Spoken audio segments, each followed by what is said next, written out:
Mahe miracle ഗ്രൂപ്പിന് ആദ്യമായിട്ട് ഞാൻ നന്ദി പറയുകയാണ്. പ്രത്യേകിച്ച് ഈ ബ്ലീഡിംഗ് ഡീക്കൺ സീനിയർ സ്റ്റേറ്റ്സ്മാൻ എന്ന് പറയുന്ന വിഷയം എന്നെ സംബന്ധിച്ചിടത്തോളം വളരെ ഇൻട്രസ്റ്റിംഗ് ഉള്ള ഒരു വിഷയമാണ്.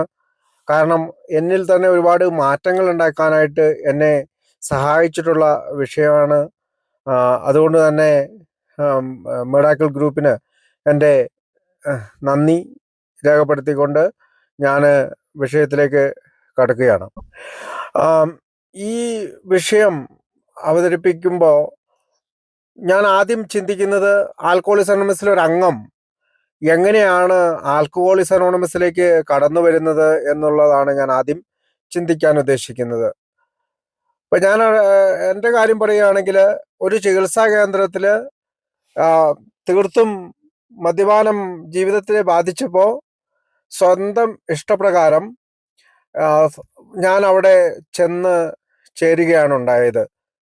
7 ദിവസത്തെ ഒരു ലഹരി മോചന പരിശീലന ക്യാമ്പിൽ വെച്ച് 7ാമത്തെ ദിവസം ഇപ്പോൾ അമേരിക്കയിലുള്ള എൻ്റെ ഒരു സുഹൃത്ത് അവിടെ എ മെമ്പറാണ്. അദ്ദേഹം വരികയും അദ്ദേഹത്തോട് എന്നെ പരിചയപ്പെടുത്തുകയും ഇദ്ദേഹം ഇന്ന സ്ഥലത്തുള്ള ആളാണ്, അപ്പോൾ താങ്കളുടെ മീറ്റിങ്ങിന് ഇയാളെ കൊണ്ടുപോകണമെന്ന് പറയുകയൊക്കെ ചെയ്തപ്പോൾ അങ്ങനെയാണ് ആദ്യമായിട്ട് ആൽക്കഹോളിക്സ് അനോണിമസ് എന്ന് പറയുന്ന വാക്ക് എൻ്റെ ചികിത്സാ കേന്ദ്രത്തിൽ നിന്ന് ഞാൻ കേൾക്കുന്നത്. അതുപോലെ തന്നെയാണ് എയിൽ വരുന്ന ഒരുപാട് ആളുകൾ. അവർ പല വിധത്തിലാണ് വരുന്നത്. ചിലപ്പോൾ ഭാര്യമാരുടെ നിരന്തരമായിട്ടുള്ള അഭ്യർത്ഥന കൊണ്ടോ, ചിലപ്പോൾ ഭാര്യമാർ കരയുകയും കേണപേക്ഷിക്കുകയും എങ്ങനെയെങ്കിലും കുടി നിർത്തണമെന്ന് ആവശ്യപ്പെടുകയൊക്കെ ചെയ്യുമ്പോൾ എന്നാൽ ഇവർക്കുള്ള ഒരു ബോധ്യപ്പെടുത്തലിന് വേണ്ടിയിട്ട് പോയേക്കാമെന്ന് വിചാരിച്ച് ആൽക്കഹോളിക്സ് അനോണിമസിലെത്തുന്ന ആളുകളുണ്ട്. കുടുംബ കോടതിയിൽ ഡൈവോഴ്സിൻ്റെ വക്കീലെത്തുമ്പോൾ കുടുംബ കോടതിയിലെ ജഡ്ജോ വക്കീലന്മാരോ നിങ്ങൾ ഒരു മീറ്റിങ്ങിൽ പരീക്ഷിച്ചു നോക്കൂ, അത് ഒരു പക്ഷേ ജീവിതത്തിൽ വിജയിച്ചേക്കാമെന്ന് കേൾക്കുമ്പോൾ അങ്ങനെ വന്നിട്ടുള്ളവർ ഉണ്ടാകാം. അല്ലെങ്കിൽ ഏതെങ്കിലും ശിക്ഷ അനുഭവിച്ചിട്ട് ജയിൽവാസത്തിനിടയിൽ ആൽക്കഹോളിക്സ് അനോണിമസിനെ കണ്ടുമുട്ടിയവരുണ്ടാകാം. അങ്ങനെ സമൂഹത്തിലെ ചിലപ്പോൾ ഡോക്ടർമാർ ആശുപത്രിയിൽ അഡ്മിറ്റായ തൻ്റെ രോഗിയോട് താങ്കൾക്ക് ആൽക്കഹോളിക്സ് അനോണിമസിലേക്ക് പോകാൻ പറ്റിയാൽ താങ്കളുടെ ആൽക്കഹോളിസം എന്ന് പറയുന്ന ഈ രോഗം മാറാൻ സാധ്യതയുണ്ട് എന്ന് പറഞ്ഞ് അങ്ങനെ കടന്നു വന്നവരാകാം. അങ്ങനെ പൊതുസമൂഹത്തിൻ്റെ വിവിധ ഭാഗങ്ങളിൽ നിന്നാണ് ആൽക്കഹോളിക്സ് അനോണിമസിലേക്ക് ഓരോ അംഗങ്ങളും കടന്നു വരുന്നത്.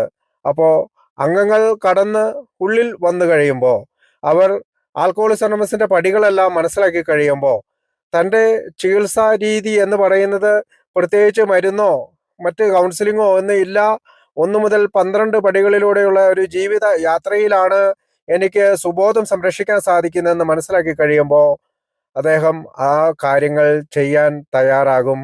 ചില ആളുകൾ വീണ്ടും പഴയ ആ ഒരു രീതിയിൽ തന്നെ കുടിക്കാതിരിക്കുന്ന ഒരവസ്ഥയിൽ തുടരുകയും ചെയ്യും. ഇവിടെ വെച്ചാണ് ആൽക്കഹോളിക്സ് അനോണിമസിലെ ഈ ബ്ലീഡിംഗ് ഡീക്കൺ സീനിയർ സ്റ്റേറ്റ്സ്മാൻ എന്നുള്ള 2 വാക്കുകൾ നമ്മൾ കേൾക്കാനിടയുള്ളത്. ബിൽ ഡബ്ല്യു തൻ്റെ ലേഖനത്തിൽ 2ാം പാരമ്പര്യത്തിൽ 135ാമത്തെ പേജിലാണ് 12 ഈ സീനിയർ സ്റ്റേറ്റ്സ്മാൻ ബ്ലീഡിംഗ് ഡീക്കനെ കുറിച്ച് പറയുന്നത്. അതായത് സൂക്ഷ്മമായ ഒരു മാറ്റം ആരംഭിക്കുന്നു. ആത്യന്തികമായി മുതിർന്ന നേതാക്കന്മാരെന്നും അതൊരു വിഭാഗമായിട്ട് അദ്ദേഹം വിവരിക്കുന്നുണ്ട്. 2ാമത്തെ വിഭാഗത്തെ തങ്ങളില്ലെങ്കിൽ ഗ്രൂപ്പ് തകരുമെന്നും തങ്ങളുടെ കാഴ്ചപ്പാട് മാത്രമാണ് ശരിയെന്നും ശഠിക്കുന്നവരും എന്ന 2ാമത്തെ വിഭാഗത്തിനെ ബ്ലീഡിംഗ് ഡീക്കൻ എന്ന് വിളിക്കുന്നു. അപ്പോൾ എന്താണ് ബ്ലീഡിംഗ് ഡീക്കൻ്റെ ഡെഫിനിഷൻ? സീനിയർ സ്റ്റേറ്റ്സ്മാൻ എന്ന് പറഞ്ഞാൽ മുതിർന്ന നേതാക്കന്മാർ. അപ്പോൾ ബ്ലീഡിംഗ് ഡീക്കൻ്റെ ഡെഫിനിഷൻ ഇതാണ്: തങ്ങളില്ലെങ്കിൽ ഗ്രൂപ്പ് തകരും, തങ്ങളുടെ കാഴ്ചപ്പാട് മാത്രമാണ് ശരി, അത് ശഠിക്കുന്നവരാണ് ബ്ലീഡിംഗ് ഡീക്കൻ. നമുക്കെല്ലാവർക്കും ഒരു കൂട്ടായ ചിന്തയിലൂടെ ഈ മുതിർന്ന നേതാക്കന്മാർ അല്ലെങ്കിൽ സീനിയർ സ്റ്റേറ്റ്സ്മാൻ ബ്ലീഡിംഗ് ഡീക്കൻ എന്ന് പറയുന്നത് എന്താണ് എന്ന് നോക്കാം. അപ്പോൾ ഈ ഫ്രേസ് നമ്മൾ ആൽക്കഹോളിക്സ് അനോണിമസിൽ മിക്കവാറും തന്നെ ആളുകൾ പറയുന്നത് കേൾക്കാം. അയാളൊരു ബ്ലീഡിംഗ് ഡീക്കനാണ്, മറ്റേയാളൊരു മുതിർന്ന നേതാവാണ് എന്ന രീതിയിൽ. ഇപ്പോൾ ബിൽ ഡബ്ല്യുവിൻ്റെ ഭാഷയിൽ ആരാണ് ഒരു മുതിർന്ന നേതാവ്? ഗ്രൂപ്പ് തീരുമാനത്തിൻ്റെ വിവേകം ഉൾക്കൊള്ളുന്ന, അതായത് ഒരു ഗ്രൂപ്പിൻ്റെ മനസാക്ഷി എടുക്കുന്ന തീരുമാനങ്ങളുടെ വിവേകം ഉൾക്കൊള്ളാൻ സാധിക്കുന്ന, തൻ്റെ തരം താഴ്ത്തപ്പെട്ട അന്തസ്സിൽ ഒരു നീരസവും തോന്നാത്ത, തൻ്റെ അതിയായ അനുഭവ സമ്പത്താൽ ദൃഢമാക്കപ്പെട്ട, കൃത്യമായ വിലയിരുത്തലുകളുള്ള സംഭവവികാസങ്ങളുടെ വരവനായി ക്ഷമയോടെ ശാന്തമായി കാത്തിരിക്കാൻ തയ്യാറുള്ള ഒരാളാണ് മുതിർന്ന നേതാവ്. അപ്പോൾ മുതിർന്ന നേതാവിനെ കുറിച്ചുള്ള ഒരു ശരിയായ നിർവചനം 135 പേജിൽ രണ്ടാമത്തെ പാരമ്പര്യത്തിൽ ബിൽ ഡബ്ല്യു തന്നെ തരുന്നുണ്ട്. അപ്പോൾ ആരാണ് ബ്ലീഡിംഗ് ഡീക്കൻ? അവരെക്കുറിച്ചുള്ള നിർവചനം ഇതാണ്: തന്നെ കൂടാതെ ഗ്രൂപ്പിന് മുന്നോട്ട് പോകാൻ കഴിയില്ലെന്ന് ഉറപ്പായും ബോധ്യപ്പെട്ട, സംഘത്തിൽ വീണ്ടും തെരഞ്ഞെടുപ്പ് നടത്തുന്നതിനു വേണ്ടി രഹസ്യമായി തുടർച്ചയായി ചരടുവലികൾ നടത്തുന്ന, സ്വയാനുകമ്പയാൽ സ്വയം തികച്ചുകൊണ്ടിരിക്കുന്ന ഒരാളാണ് ബ്ലീഡിംഗ് ഡീക്കൻ. അപ്പോൾ ഈ മുതിർന്ന നേതാക്കന്മാരും ബ്ലീഡിംഗ് ഡീക്കൻസും, അല്ലെങ്കിൽ ഈ പറയുന്ന പ്രശ്നങ്ങൾ ഉണ്ടാക്കുന്ന ആളുകളും നമ്മുടെ മൊത്തത്തിൽ ലോകം മുഴുവനുമുള്ള ആൽക്കഹോളിക്സ് അനോണിമസിൻ്റെ ഇടയിൽ ഒരു പ്രകൃതി ദൃശ്യത്തിൽ രക്തമൊലിക്കുന്ന രൂപങ്ങൾ ചിതറിക്കിടക്കുന്നത് പോലെ കാണപ്പെടും എന്ന് പറയുന്നു. അപ്പോൾ ഈ നമ്മളൊരു ചിത്രം ശ്രദ്ധിക്കുകയാണ്, ഒരു പ്രകൃതി ദൃശ്യത്തിൽ രക്തമൊലിക്കുന്ന രൂപങ്ങളെ പോലെ കാണപ്പെടുമെന്നാണ് ബ്ലീഡിംഗ് ഡീക്കനെ കുറിച്ച് ബിൽ ഡബ്ല്യു തന്നെ പറയുന്നത്. അപ്പോൾ മറ്റൊരു തരത്തിൽ പറഞ്ഞാൽ, ആൽക്കഹോളിക്സ് അനോണിമസിൽ വരുന്ന ഓരോ അംഗവും ഒരു കാലത്ത് അറിയാതെ ബ്ലീഡിംഗ് ഡീക്കന്മാരായി മാറിയിട്ടുണ്ട്. പിന്നീട് അവർ വളരെ സന്തോഷത്തോടു കൂടി, അവരിൽ ഭൂരിഭാഗം പേരും ആ ബ്ലീഡിംഗ് ഡീക്കൻ എന്ന് പറയുന്ന അവസ്ഥയെ അതിജീവിക്കുകയും മുതിർന്ന നേതാക്കന്മാരായി മാറുകയും ചെയ്തു. എയുടെ യഥാർത്ഥവും സ്ഥിരവുമായ നേതൃത്വമായി അവർ മാറി. ഒരു ദുർഘടാവസ്ഥയെ പരിഹരിക്കുന്ന ശാന്തമായ അഭിപ്രായവും ഉറച്ച അറിവും വിനയപൂർണമായ ഉദാഹരണവുമാണ് അവരുടേത്. വിഷമകരമായി കുഴങ്ങുമ്പോൾ ഗ്രൂപ്പ് ഉപദേശത്തിനായി അനിവാര്യമായും അവരിലേക്ക് തിരിയുന്നു. മുതിർന്ന നേതാവ്, ബ്ലീഡിംഗ് ഡീക്കൻ എന്ന് പറയുന്ന ഈ രണ്ട് വാക്കുകൾ നമുക്ക് ഒരു മനസ്സിലാക്കലേക്കായി. ഇപ്പോൾ ബിൽ ഡബ്ല്യുവിൻ്റെ ഭാഷയിൽ പറഞ്ഞു കഴിഞ്ഞാൽ, നമ്മൾ എയിൽ എത്തിക്കഴിയുമ്പോൾ ഓരോ അംഗവും ഒന്ന് പെട്ടുപോകാൻ സാധ്യതയുള്ള രണ്ട് സ്റ്റേജുകളാണ് ഇത്. ഒന്ന് ബ്ലീഡിംഗ് ഡീക്കനും എൽഡർ സ്റ്റേറ്റ്മെനും. അപ്പോൾ നമ്മളെക്കാൾ കുറച്ചധികം കാലം കുടിക്കാതിരുന്ന നമ്മുടെ പഴമക്കാരും ഒരു വഴിക്ക് അല്ലെങ്കിൽ മറ്റൊരു വഴിക്ക് ഈ അവസ്ഥയിൽ പെട്ടുപോയിട്ടുണ്ടാകാം. അപ്പോൾ ഒരു മുതിർന്ന നേതാവ് എന്ന് പറയുന്നത് അദ്ദേഹത്തിന് ധാരാളം പവർ ഉണ്ടാവും, മറ്റുള്ളവരെ സ്വാധീനിക്കുവാനുള്ള ഒരു കഴിവുണ്ടാകും. ഗ്രൂപ്പിൻ്റെ നന്മയ്ക്കും അല്ലെങ്കിൽ ആൽക്കഹോളിക്സ് അനോണിമസിൻ്റെ നന്മയ്ക്കായിട്ടുള്ള പല കാര്യങ്ങളും അവർ ഡെവലപ്പ് ചെയ്യും. പ്രത്യേകിച്ച് തൻ്റെ സ്പോൺസുകളെല്ലാം സ്വാധീനിച്ച് ഈ പ്രോഗ്രാമിലേക്ക് കൊണ്ടുവരാനായിട്ടുള്ള, അല്ലെങ്കിൽ ആൽക്കഹോളിക്സ് അനോണിമസിൻ്റെ 12 പടികളിലേക്ക് കൊണ്ടുവരാനായിട്ടുള്ള ശ്രമങ്ങൾ നടത്തുന്ന ഒരാളായിരിക്കും മുതിർന്ന നേതാവ്. അപ്പോൾ സ്വന്തം ഒരു ഗ്രൂപ്പിലെ സെക്രട്ടറി ആയിട്ടോ, അല്ലെങ്കിൽ ഒരു ഇൻ്റർ ഗ്രൂപ്പിലെ ചെയർമാനോ, അവിടുത്തെ ഒരു ഭാരവാഹിയായിട്ടോ, അല്ലെങ്കിൽ ഏരിയ കമ്മിറ്റി, ഡിസ്ട്രിക്ട് കമ്മിറ്റിയിലോ, അല്ലെങ്കിൽ ഡെലിഗേറ്റ് ആയിട്ടൊക്കെ പ്രവർത്തിച്ച് സ്വന്തം പ്രദേശത്ത് ഒരു ഇൻഫ്ലുവൻസ് ഉള്ള, അല്ലെങ്കിൽ ധാരാളം സ്വാധീനമുള്ള ഒരാളായിട്ട് മാറുന്ന ഒരാളാണ് മുതിർന്ന നേതാവ്. അത് അവർ ആൽക്കഹോളിക്സ് അനോണിമസിൻ്റെ ഒരു ഭാഗ്യങ്ങളാണ്. കാരണം ലോകം മുഴുവനുമുള്ള ഗ്രൂപ്പുകളിൽ ഇങ്ങനെയുള്ള മുതിർന്ന നേതാക്കന്മാർ സ്വയം ഉത്തരവാദിത്തം ഏറ്റെടുത്തുകൊണ്ട് അവർ ഗ്രൂപ്പിനെ നയിക്കുകയും അതാത് പ്രദേശങ്ങളിൽ ആൽക്കഹോളിക്സ് അനോണിമസിൻ്റെ മെസ്സേജുകൾ പാസ് ചെയ്യുവാനായിട്ട് ശ്രമിക്കുകയും ചെയ്യുന്നത് നമുക്ക് കാണാം. അവർ ആൽക്കഹോളിക്സ് അനോണിമസിൻ്റെ ഒരു ഭാഗ്യങ്ങളാണ്. എന്നാൽ ബ്ലീഡിംഗ് ഡീക്കൻ എന്ന് പറയുമ്പോൾ അദ്ദേഹം വിശ്വസിക്കുന്നത് അദ്ദേഹം ആ ഗ്രൂപ്പിന് വളരെ നെസസറി ആയിട്ടുള്ള ഒരാളാണ്.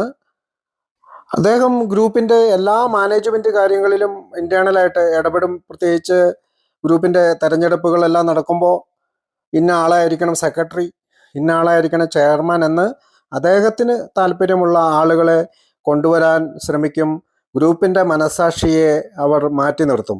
അല്ലെങ്കിൽ ചില സ്ഥലങ്ങളിലെല്ലാം ഞാൻ കേട്ടിട്ടുണ്ട്, മുതിർന്ന നേതാവ് അല്ലാത്ത ഈ ബ്ലീഡിംഗ് ഡീക്കിനെ പോലുള്ള ആളുകൾ പേപ്പറിൽ ഇന്ന ആൾ ചെയർമാൻ, ഇന്ന ആൾ സെക്രട്ടറി, ഇന്ന ആൾ ട്രഷറർ എന്നൊക്കെ പറഞ്ഞ് പേപ്പറിൽ എഴുതി കൊടുക്കുകയും തെരഞ്ഞെടുപ്പിന് മുമ്പ് തന്നെ ഒരു അജണ്ട നടപ്പിലാക്കുകയും ചെയ്യും. യഥാർത്ഥത്തിൽ ഓരോ തെരഞ്ഞെടുപ്പുകളും നടക്കേണ്ടത് ഗ്രൂപ്പിൻ്റെ മനസാക്ഷിക്കനുസരിച്ചാണെന്ന് നമ്മൾക്കറിയാം. അപ്പോൾ ഞാനൊരു ഉദാഹരണമായിട്ട് പറഞ്ഞു എന്ന് മാത്രം. ബ്ലീഡിംഗ് ഡീക്കൻ എപ്പോഴും ഒരു പൊളിറ്റിക്സ് ഉണ്ടാക്കാൻ ശ്രമിക്കും. ഗ്രൂപ്പിൻ്റെ ഉള്ളിൽ ഗ്രൂപ്പ്. നമുക്കറിയാം ലോകം മുഴുവനുള്ള എല്ലാ ആൽക്കഹോളിക്സ് അനോണിമസിൻ്റെ ഗ്രൂപ്പിൻ്റെ ഉള്ളിൽ ഗ്രൂപ്പുകളുണ്ട്. അവർ സ്വയം ഗ്രൂപ്പായി മാറുകയാണ്. എങ്ങനെയാണെന്ന് വെച്ചാൽ സമാന ചിന്താഗതികളുള്ള സമാന ആശയങ്ങളുള്ള ആളുകൾ, ഇപ്പോൾ ഒരു 50 ആളുകൾ ഒരു ഗ്രൂപ്പിലുണ്ടെങ്കിൽ ആ ഗ്രൂപ്പിൽ ഒരു 10 പേര് കൂടി ഒരു ഗ്യാങ് ആയിരിക്കും, മറ്റൊരു 10 പേര് ഗ്യാങ് ആയിരിക്കും. അങ്ങനെ ഗ്രൂപ്പിൻ്റെ ഉള്ളിൽ ഗ്രൂപ്പ് ഉണ്ടാകും. അപ്പോൾ ഒരു പൊളിറ്റിക്സ് പോലെ അവർ ഉണ്ടാക്കാനായിട്ട് ശ്രമിക്കും. അപ്പോൾ ഗ്രൂപ്പിൻ്റെ ഒരു ലാർജർ ഗോൾസിന് അല്ലെങ്കിൽ ഉന്നതമായിട്ടുള്ള ഒരു വലിയ ഫ്യൂച്ചർ ഭാവിയിലേക്ക് വേണ്ട പല ആശയങ്ങളെയും അവർ തളർത്തും. അവരുടെ കാഴ്ചപ്പാട് വളരെ ചെറുതായിരിക്കും. ഗ്രൂപ്പ് എടുക്കുന്ന പല നിശ്ചയങ്ങളും ഇത് തെറ്റാണ്, അത് അങ്ങനെയല്ല എന്നൊക്കെ പല പല ന്യായങ്ങളും പറഞ്ഞുകൊണ്ട് അവർ ഗ്രൂപ്പിനെ തളർത്താൻ ശ്രമിക്കും. അവർക്ക് ഒരു കാര്യങ്ങളും പോസിറ്റീവായി കാണാൻ കഴിയില്ല. അപ്പോൾ നെഗറ്റിവിറ്റി ഉള്ള ഒരാളെയാണ് നമുക്ക് ബ്ലീഡിംഗ് ഡീക്കനായിട്ട് കണക്കാക്കാൻ കഴിയുന്നത്. അയാൾ എപ്പോഴും ചിന്തിക്കുന്നത് ഞാനാണ് സോൾ സോഴ്സ് ഓഫ് വിസ്ഡം, അല്ലെങ്കിൽ വിജ്ഞാനത്തിൻ്റെ കേന്ദ്രമാണ് ഞാൻ പറയുന്നത് പോലെ അനുസരിച്ചാൽ ഗ്രൂപ്പ് നിലനിൽക്കും, മുന്നോട്ട് പോകുമെന്നുള്ള ഒരു ധാരണയാണ് അയാൾക്കുള്ളത്. താൻ പറയുന്നത് കേട്ടാൽ സുബോധത്തിൽ നിലനിൽക്കാൻ സാധിക്കുമെന്ന് പറയുന്ന ഒരാളാണ് ബ്ലീഡിംഗ് ഡീക്കൻ. ബിൽഡബ്ല്യുവിൻ്റെ ഈ കാഴ്ചപ്പാട്, അതായത് എൽഡർ സ്റ്റേറ്റ്മെൻറ്റ്, ബ്ലീഡിംഗ് ഡീക്കൻ എന്ന് പറയുന്ന ഈ 2 ആശയത്തെ ഞാൻ എൻ്റെ ഒരു ആശയമായിട്ട് മാറ്റാൻ തയ്യാറാവുകയാണ്. അതിന് കാരണം ഇച്ചിരി നമ്മുടെ ബുദ്ധിക്ക് മനസ്സിലാക്കാൻ സാധിക്കുന്ന രീതിയിൽ നമുക്ക് ഇതൊന്ന് മാറ്റിയെടുക്കാം. എൽഡർ സ്റ്റേറ്റ്മെൻറ്റിനെ നമുക്കൊരു ലീഡർ എന്ന പോലെ കണക്ക് കൂട്ടാം. ബ്ലീഡിംഗ് ഡീക്കനെ നമുക്കൊരു ബോസ് ആയിട്ട് കണക്ക് കൂട്ടാം. നമുക്ക് ഇനി മുതൽ ആ രണ്ടിനെയും ഒന്ന് നോക്കാം. ആരാണ് ലീഡർ, ആരാണ് ഒരു ബോസ്? നമുക്ക് തന്നെ പലപ്പോഴും നമ്മൾ കേട്ടിട്ടുണ്ട് അവനൊരു ബോസി ടൈപ്പ് ആണെന്ന് പറയുന്നത് കേട്ടിട്ടുണ്ട്, അല്ലെ അയാൾ നല്ലൊരു ലീഡർ ആണെന്ന് പറയുന്നത് കേട്ടിട്ടുണ്ട്. അപ്പോൾ what is the difference between the leader and A boss എന്ന് നമുക്ക് നോക്കാം. എന്താണ് ലീഡർ, എന്താണ് ബോസ് എന്നുള്ള അവർ തമ്മിലുള്ള വ്യത്യാസം നമുക്കൊന്ന് നോക്കാം. ഒരു ലീഡർ എന്ന് പറയുമ്പോൾ തൻ്റെ തന്നെ ഉദാഹരണങ്ങളിലൂടെ അല്ലെങ്കിൽ തൻ്റെ ജീവിത അനുഭവങ്ങളിലൂടെ കൂടെ നിൽക്കുന്ന ആളുകളെ ഒന്നിച്ചു നിർത്തുവാനും ഗ്രൂപ്പിനെ മാക്സിമം സഹായിക്കുവാനും ശ്രമിക്കുന്ന ഒരാളാണ് യഥാർത്ഥത്തിൽ ഒരു ലീഡർ. ബോസ് എന്ന് പറയുമ്പോൾ അവർക്ക് വേണ്ടത് തൻ്റെ രീതിയിൽ ഓരോ അംഗവും നടക്കണം. അല്ലെങ്കിൽ ഇപ്പോൾ നമ്മളൊരു കമ്പനിയുടെ ബോസ് ആണെങ്കിൽ ഞാൻ പറയുന്നത് പോലെ എല്ലാവരും പ്രവർത്തിക്കണം. എൻ്റെ ചിന്താഗതിയിലേക്ക് മറ്റുള്ളവരെ വലിച്ചഴച്ചു കൊണ്ടുപോകുന്ന ഒരാളാണ് ബോസ്. അപ്പോൾ അങ്ങനെ പോകണം, ഇങ്ങനെ പോകണം, ഇപ്പോൾ പോകുന്ന വഴി വളരെ മോശമാണ്, ഇങ്ങനെ പോയി കഴിഞ്ഞാൽ ആൽക്കഹോളിക്സ് അനോണിമസ് നശിച്ചു പോകും, അല്ലെങ്കിൽ ഈ ഗ്രൂപ്പിൻ്റെ ആളുകൾ നശിച്ചു പോകുന്നൊക്കെ പറയുന്ന ആളുകളെ നമുക്കൊരു ബോസായിട്ട് കണക്ക് കൂട്ടാം. പക്ഷെ ഒരു ലീഡർ എന്ന് പറയുമ്പോൾ അയാൾ മറ്റുള്ളവരോട് നന്നായി കമ്മ്യൂണിക്കേഷൻ നടത്തുന്ന, അല്ലെങ്കിൽ തൻ്റെ അനുയായികളായിട്ടുള്ള, അല്ലെങ്കിൽ അനുയായികൾ എന്ന വാക്ക് ഉപയോഗിക്കുന്നത് ശരിയാണെന്ന് എനിക്ക് തോന്നുന്നില്ല, തൻ്റെ കൂട്ടത്തിൽ നിൽക്കുന്ന, തന്നോടൊപ്പം നിൽക്കുന്ന ആൽക്കഹോളിക്സ് അനോണിമസിലെ അംഗങ്ങളോട് ഒരു തുല്യതാ മനോഭാവം വളർത്തിക്കൊണ്ട് ക്ലിയറായി കമ്മ്യൂണിക്കേഷൻ നടത്തുന്ന ഒരാളായിരിക്കും. അപ്പോൾ തൻ്റെ കൂടെ നിൽക്കുന്ന ആ ടീമിനെ, അല്ലെങ്കിൽ ഇപ്പം നമ്മൾ ആൽക്കഹോളിക്സ് അനോണിമസിനെ കുറിച്ചാണ് സംസാരിക്കുന്നത്, അപ്പോൾ ആ ഗ്രൂപ്പിലെ അംഗങ്ങളെ ഒന്നിച്ചു നിർത്തി ചില ലക്ഷ്യങ്ങൾക്ക് വേണ്ടിയിട്ട് മുന്നോട്ട് കൊണ്ടുപോകാനായിട്ട് ശ്രമിക്കുന്ന ഒരാളാണ് ലീഡർ. ഒരു ലീഡർ എന്ന് പറയുന്ന ആള് മറ്റുള്ളവരെ കേൾക്കാൻ തയ്യാറാകും. അയാൾ മുഴുവൻ പറഞ്ഞു കഴിഞ്ഞതിന് ശേഷം മാത്രമേ തങ്ങൾ സംസാരിച്ചു തുടങ്ങുകയുള്ളൂ. അതല്ലെങ്കിൽ പറയുന്ന ആള് താങ്കൾ സംസാരിക്കൂ എന്ന് പറയുമ്പോൾ മാത്രമേ സംസാരിച്ച് തുടങ്ങുകയുള്ളൂ. ബോസ് എന്ന് പറയുമ്പോൾ അയാൾ ഒരിക്കലും കേൾക്കുകയില്ല, അയാൾ സംസാരിച്ചു കൊണ്ടേയിരിക്കും. നമ്മൾ പറയാറുണ്ട് അയാൾ ഗിവിങ്ങിൻ്റെ ആളാണെന്ന്. മൊത്തം നമ്മൾക്ക് തരാനാണ് ശ്രമിക്കുക. അയാൾക്ക് നമ്മളിൽ നിന്നും ഒന്നും ആവശ്യമില്ല, എപ്പോഴും നമ്മൾക്ക് തന്നുകൊണ്ടിരിക്കുന്ന ആളാണ്. മറ്റുള്ളവരിൽ നിന്ന് വാങ്ങുവാൻ തയ്യാറല്ലാത്ത, അല്ലെങ്കിൽ റിസീവ് ചെയ്യാൻ തയ്യാറല്ലാത്ത ആളുകളെയാണ് നമുക്ക് ബോസ് എന്ന് പറയുന്നത്. ലീഡേഴ്സിൻ്റെ മറ്റൊരു ഗുണം എന്ന് പറഞ്ഞാൽ ലീഡേഴ്സ് ലീഡ് ചെയ്യുകയാണ്, മറ്റുള്ളവരെ നയിക്കുകയാണ്. ബോസസ് അങ്ങനെയല്ല, അവരെ പുഷ് ചെയ്യുകയാണ്, അവരെ തള്ളി മുന്നോട്ട് കൊണ്ടുവരുത്താൻ ശ്രമിക്കുകയാണ്. മറ്റത് ലീഡേഴ്സ് ലിസൺ ചെയ്യുകയാണ്. നമ്മൾ കണ്ടു, ബോസസ് ഓർഡേഴ്സ് ഇറക്കുകയാണ്, തങ്ങൾ പറയുന്നത് പോലെ നിങ്ങൾ കേൾക്കണം എന്നുള്ള നിയമാവലി ഇറക്കുകയാണ്. മറ്റൊരു കാര്യമുള്ളത്, ലീഡേഴ്സ് എല്ലാ ആളുകളെയും ഈക്വലായിട്ട് കാണും. ആൽക്കഹോളിക്സ് അനോണിമസിൽ വരുന്ന ഓരോ ലീഡേഴ്സും അവർ നീയും ഞാനും ഒന്നാണ്, നിനക്കും എനിക്കും ഒരേ രോഗമാണുള്ളത്, അതുകൊണ്ട് തന്നെ നീ ഒന്ന് നീയും ഞാനും ഒരുമിച്ച് നിൽക്കണമെന്നുള്ള ഒരു കാഴ്ചപ്പാടിലാണ്, അല്ലെങ്കിൽ ഒരു ഈക്വൽ തുല്യതാ മനോഭാവത്തിലാണ് ലീഡർമാർ പ്രവർത്തിക്കുന്നത്. എന്നാൽ ബോസ് ആകട്ടെ അവർ ഫേവറിറ്റിസം, വേർതിരിവ് കാണുന്ന, വേർതിരിക്കാൻ ശ്രമിക്കുന്ന, അങ്ങനെ ഒരു പ്രാക്ടീസുള്ള, അങ്ങനെ പ്രവർത്തിക്കാൻ തയ്യാറുള്ള ആളുകളെയാണ് നമ്മൾ ബോസ് എന്ന് വിളിക്കുക. ലീഡേഴ്സ് സ്വയം ഉദാഹരണങ്ങളായിട്ട് പ്രവർത്തിക്കും. ഇപ്പോൾ ഒരു ഉദാഹരണം പറയുകയാണെങ്കിൽ, ഇപ്പോൾ നമ്മുടെ ഒരു സെമിനാറോ അല്ലെങ്കിൽ ഒരു വാർഷികമോ നടക്കുമ്പോൾ അവിടെ ഫുഡൊക്കെ ഉണ്ടാക്കുന്നുണ്ടാകും. അപ്പോൾ അദ്ദേഹമായിരിക്കും അവിടെയൊക്കെ ഒന്ന് എല്ലാ കാര്യങ്ങളും ഒന്ന് നിയന്ത്രിക്കുന്ന ആൾ. പക്ഷേ അദ്ദേഹം ആദ്യം വിളമ്പുന്നിടത്ത് നിൽക്കുകയും അല്ലെങ്കിൽ അവസാനം ഭക്ഷണം കഴിക്കാനായിട്ട് നിൽക്കുകയും അങ്ങനെ പല പല ഉദാഹരണങ്ങൾ, ഇപ്പോൾ സെമിനാറിലാണേലും വാർഷികങ്ങൾ സംഘടിപ്പിക്കുന്ന കാര്യങ്ങളൊക്കെ ആയിട്ട് അദ്ദേഹം ധാരാളം ഉദാഹരണങ്ങൾ നമുക്ക് മുമ്പ് കാണിയിട്ടുണ്ടാവും. പക്ഷേ ബോസ് അങ്ങനെയുള്ള എക്സാമ്പിൾ, ഒരു ബോസി ടൈപ്പായി മാറി നിൽക്കുന്നതല്ലാതെ ഇങ്ങനെ ആയിരിക്കണം അങ്ങനെ ആയിരിക്കണം എന്ന് പറയുന്നതല്ലാതെ ഒരു എക്സാമ്പിളായിട്ട്, ഉദാഹരണമായിട്ട് മാറാൻ സാധിക്കാത്ത ഒരാളെയാണ് ബോസ് എന്ന് പറയുന്നത്. മറ്റൊരു കാര്യം, ലീഡേഴ്സ് എൻകറേജ് ചെയ്യും, ബോസ് ബ്ലെയിം ചെയ്യും. എന്താണ് ലീഡേഴ്സ് ചെയ്യുക? അവരെപ്പോഴും മറ്റുള്ളവരെ അംഗീകരിക്കും. മറ്റുള്ള ആളുകളുടെ പ്രവൃത്തികളെ അംഗീകരിക്കുന്ന ആളുകളെയാണ് നമ്മൾ ലീഡേഴ്സ് എന്ന് വിളിക്കുന്നത്. ബോസ് എപ്പോഴും കുറ്റപ്പെടുത്തലുകൾ കൊണ്ട്, അല്ലെങ്കിൽ നിങ്ങൾ ചെയ്തത് ശരിയായില്ല എന്നുള്ള കുറ്റപ്പെടുത്തലുകൾ കൊണ്ട് ബ്ലെയിം ചെയ്യും. ലീഡേഴ്സ് റെസ്പെക്റ്റ് ചെയ്യും, എന്നാൽ ബോസ് ഒരു റെസ്പെക്റ്റ് ചെയ്യുന്ന ആളായിരിക്കുകയില്ല.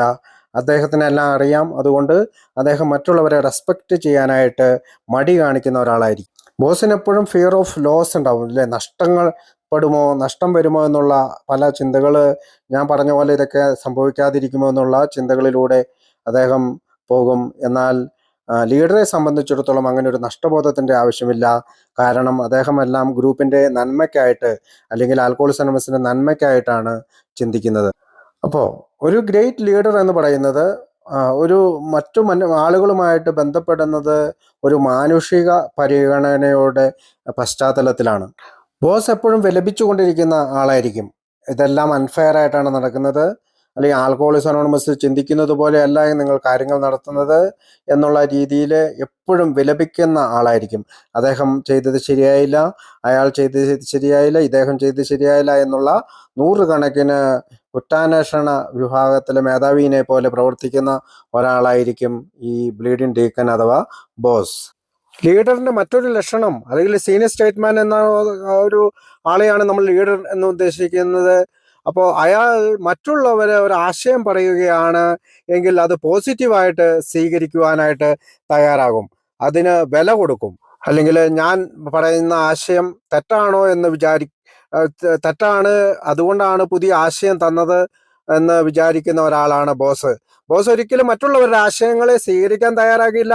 തൻ്റെ ആശയങ്ങൾ മാത്രമാണ് ശരി, ആ ആശയത്തിൽ ഊന്നിയാൽ മാത്രമേ കാര്യങ്ങൾ നന്നായി നടക്കുകയുള്ളൂ എന്ന ഇടുങ്ങിയ ചിന്താഗതിയുള്ള ഒരാളാണ് ബോസ് അഥവാ ബ്ലീഡിംഗ് ഡീക്കൻ.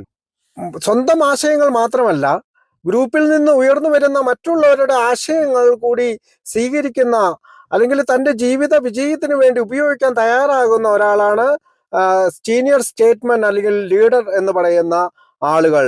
അല്ലാതെ എൻ്റെ മാത്രം ആശയം ശരി, ഞാൻ പറയുന്നത് മാത്രമാണ് ശരി എന്ന് വിചാരിക്കുന്ന ഒരാളെ നമുക്ക് ബ്ലീഡിംഗ് ഡീക്കൻ എന്ന് കൂട്ടാം. അപ്പോൾ ലീഡർ എന്ന് പറയുന്നത് മറ്റൊരു ലക്ഷണം, ലീഡർ ഒപ്പം നിൽക്കും. ഒരു ഗ്രൂപ്പ് പ്രവർത്തനം നടക്കുമ്പോൾ, ഇനിയിപ്പോൾ ഒരു ഗ്രൂപ്പ് ഒരു പബ്ലിക് ഇൻഫോർമേഷൻ മീറ്റിംഗ് നടക്കുകയാണെങ്കിൽ അദ്ദേഹം അതിൻ്റെ നോട്ടീസുകൾ എടുത്തുകൊണ്ട് പോയി പബ്ലിക് ഇൻഫോർമേഷൻ നടക്കുന്ന സ്ഥലങ്ങളിൽ വിതരണം ചെയ്യാനോ, അല്ലെങ്കിൽ നമ്മുടെ ഒറ്റനോട്ടത്തിലൊക്കെ കൊടുക്കാനോ, അങ്ങനെ പല കാര്യങ്ങളിൽ ഒരു ഉദാഹരണമായിട്ട് എടുത്തു കഴിഞ്ഞാൽ അദ്ദേഹം ഒപ്പം നിന്നുകൊണ്ട് പ്രവർത്തനങ്ങളിൽ ഏർപ്പെടും. ബോസ് അങ്ങനെയല്ല, അവർ കൽപ്പനകൾ പുറപ്പെടുവിക്കുകയും അനുയായികൾ അത് ചെയ്യുന്ന രീതിയിലേക്ക് കാര്യങ്ങൾ നടത്തുകയും ചെയ്യുന്ന ഒരാളെയാണ് നമുക്ക് ബ്ലീഡിംഗ് ഡീക്കൻ അഥവാ ബോസ് എന്ന് വിളിക്കാം. ബോസ് ഒരു സൂപ്പർവൈസർ ആയിരിക്കും, പക്ഷേ ലീഡർ തങ്ങളോടൊപ്പം നിന്നുകൊണ്ട് തുല്യതാ മനോഭാവത്തിൽ പ്രവർത്തിക്കുന്ന ഒരാളാണ് ലീഡർ. ഒരു നല്ല ലീഡർ മറ്റുള്ളവരെ ക്രിറ്റിസിസം ചെയ്യുകയില്ല, വിമർശനങ്ങൾ തൊടുത്തുവിടുകയില്ല.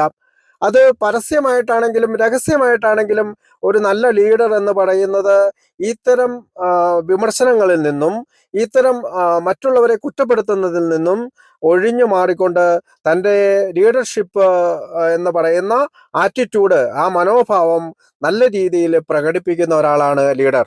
അപ്പോൾ ബോസ് എന്ന് പറയുന്ന ആള് മറ്റുള്ളവരെ കുറ്റപ്പെടുത്തേണ്ടത് വളരെ അത്യാവശ്യമായിട്ട് കാണുന്നവരും തങ്ങളെക്കാൾ കൂടുതൽ മറ്റുള്ളവരാണ് തെറ്റ് ചെയ്യുന്നത് എന്ന് സമർത്ഥിക്കാനായിട്ട് പല പല കാര്യങ്ങളും അല്ലെങ്കിൽ ഉള്ള കാര്യമായിക്കോട്ടെ ഇല്ലാത്ത കാര്യമായിക്കോട്ടെ അങ്ങനെ പറഞ്ഞ് തങ്ങളാണ് ശരി, മറ്റേ ആള് തെറ്റാണ് എന്ന് സമർത്ഥിക്കാനായിട്ട് ശ്രമിക്കുന്ന ഒരാളെ നമുക്ക് ബ്ലീഡിംഗ് ഡീക്കനായിട്ട് കണക്കുകൂട്ടാം. അങ്ങനെയുള്ള ഒരു ബോസ് ഒരു പക്ഷെ പരസ്യമായിട്ടോ അല്ലെങ്കിൽ ഒരു ആൾക്കൂട്ടത്തിന്റെ ഉള്ളിൽ വെച്ചോ അല്ലെങ്കിൽ രഹസ്യമായിട്ടോ ഫോണിലൂടെയോ അല്ലെങ്കിൽ രഹസ്യമായിട്ട് പേഴ്സണൽ സംസാരത്തിലോ ഒക്കെ വഴക്ക് പറയുന്നത് നമുക്ക് കണക്കാക്കാം. നമ്മൾ പറയാറുണ്ട്, മറ്റൊരു ആൽക്കഹോളിക്കിനോട് മോശമായി സംസാരിച്ചാൽ അയാൾ കുടിക്കാൻ സാധ്യതയുണ്ട്, അതുകൊണ്ട് അദ്ദേഹത്തോട് മാന്യമായിട്ട് നമ്മൾക്ക് സംസാരിക്കാൻ സാധിക്കണമെന്ന് ആൽക്കഹോളിക്സ് അനോണിമസ് നമ്മളോട് പറയാറുണ്ട്.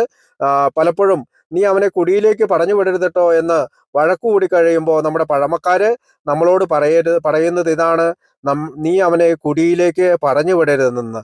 അതിനർത്ഥം മദ്യപാനത്തിലേക്ക് പറഞ്ഞു വിടരുതെന്നാണ്. വീണ്ടും കുടിക്കുക എന്ന് പറയുന്ന ഒരവസ്ഥ ആൽക്കഹോളിക്കിനെ സംബന്ധിച്ചിടത്തോളം മരിക്കുക എന്നുള്ളതാണ്.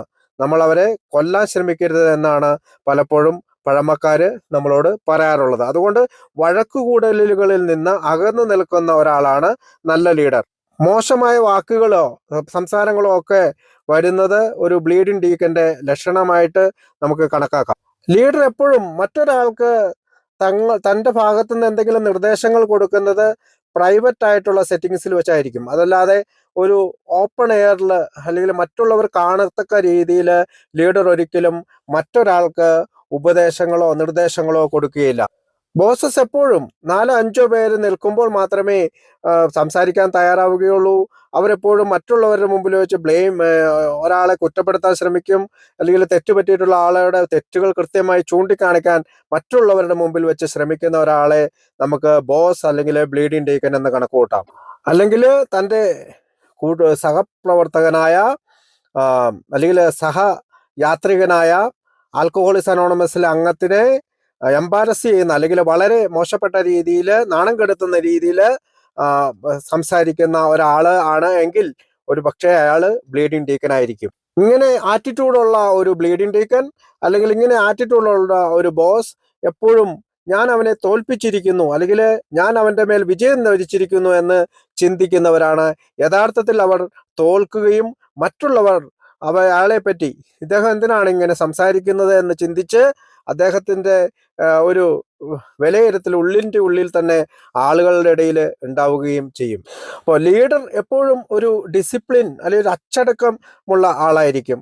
കാരണം ആൽക്കഹോളിക്സ് അനോണിമസിന്റെ 12 പടികളിലൂടെ കടന്നു വരുന്ന ഒരു സംഗതിയാണ് ഡിസിപ്ലിൻ. നമ്മൾ അൺഡിസിപ്ലിനഡ് ആയിട്ടുള്ള ആളുകളായിരുന്നു, ഇപ്പോൾ നമ്മൾ അച്ചടക്കമുള്ളവരായി തീരുന്നു എന്ന് ബുക്കിൽ ഒരു ഭാഗത്ത് പറയുന്നുണ്ട്. അതുപോലെ ആ ഡിസിപ്ലിൻ കടന്നു വന്നിട്ടുള്ള ഒരാളായിരിക്കും ലീഡർ. ബോസസ് എപ്പോഴും അൺഡിസിപ്ലിൻഡ് ആയിരിക്കും. അവരുടെ വാക്കുകൾക്കെല്ലാം മൂർച്ചയേറിയ ഇതായിരിക്കും. അവര് വല്ലാത്ത മോശം ഭാഷയിലൊക്കെ ആയിരിക്കും സംസാരിക്കുക.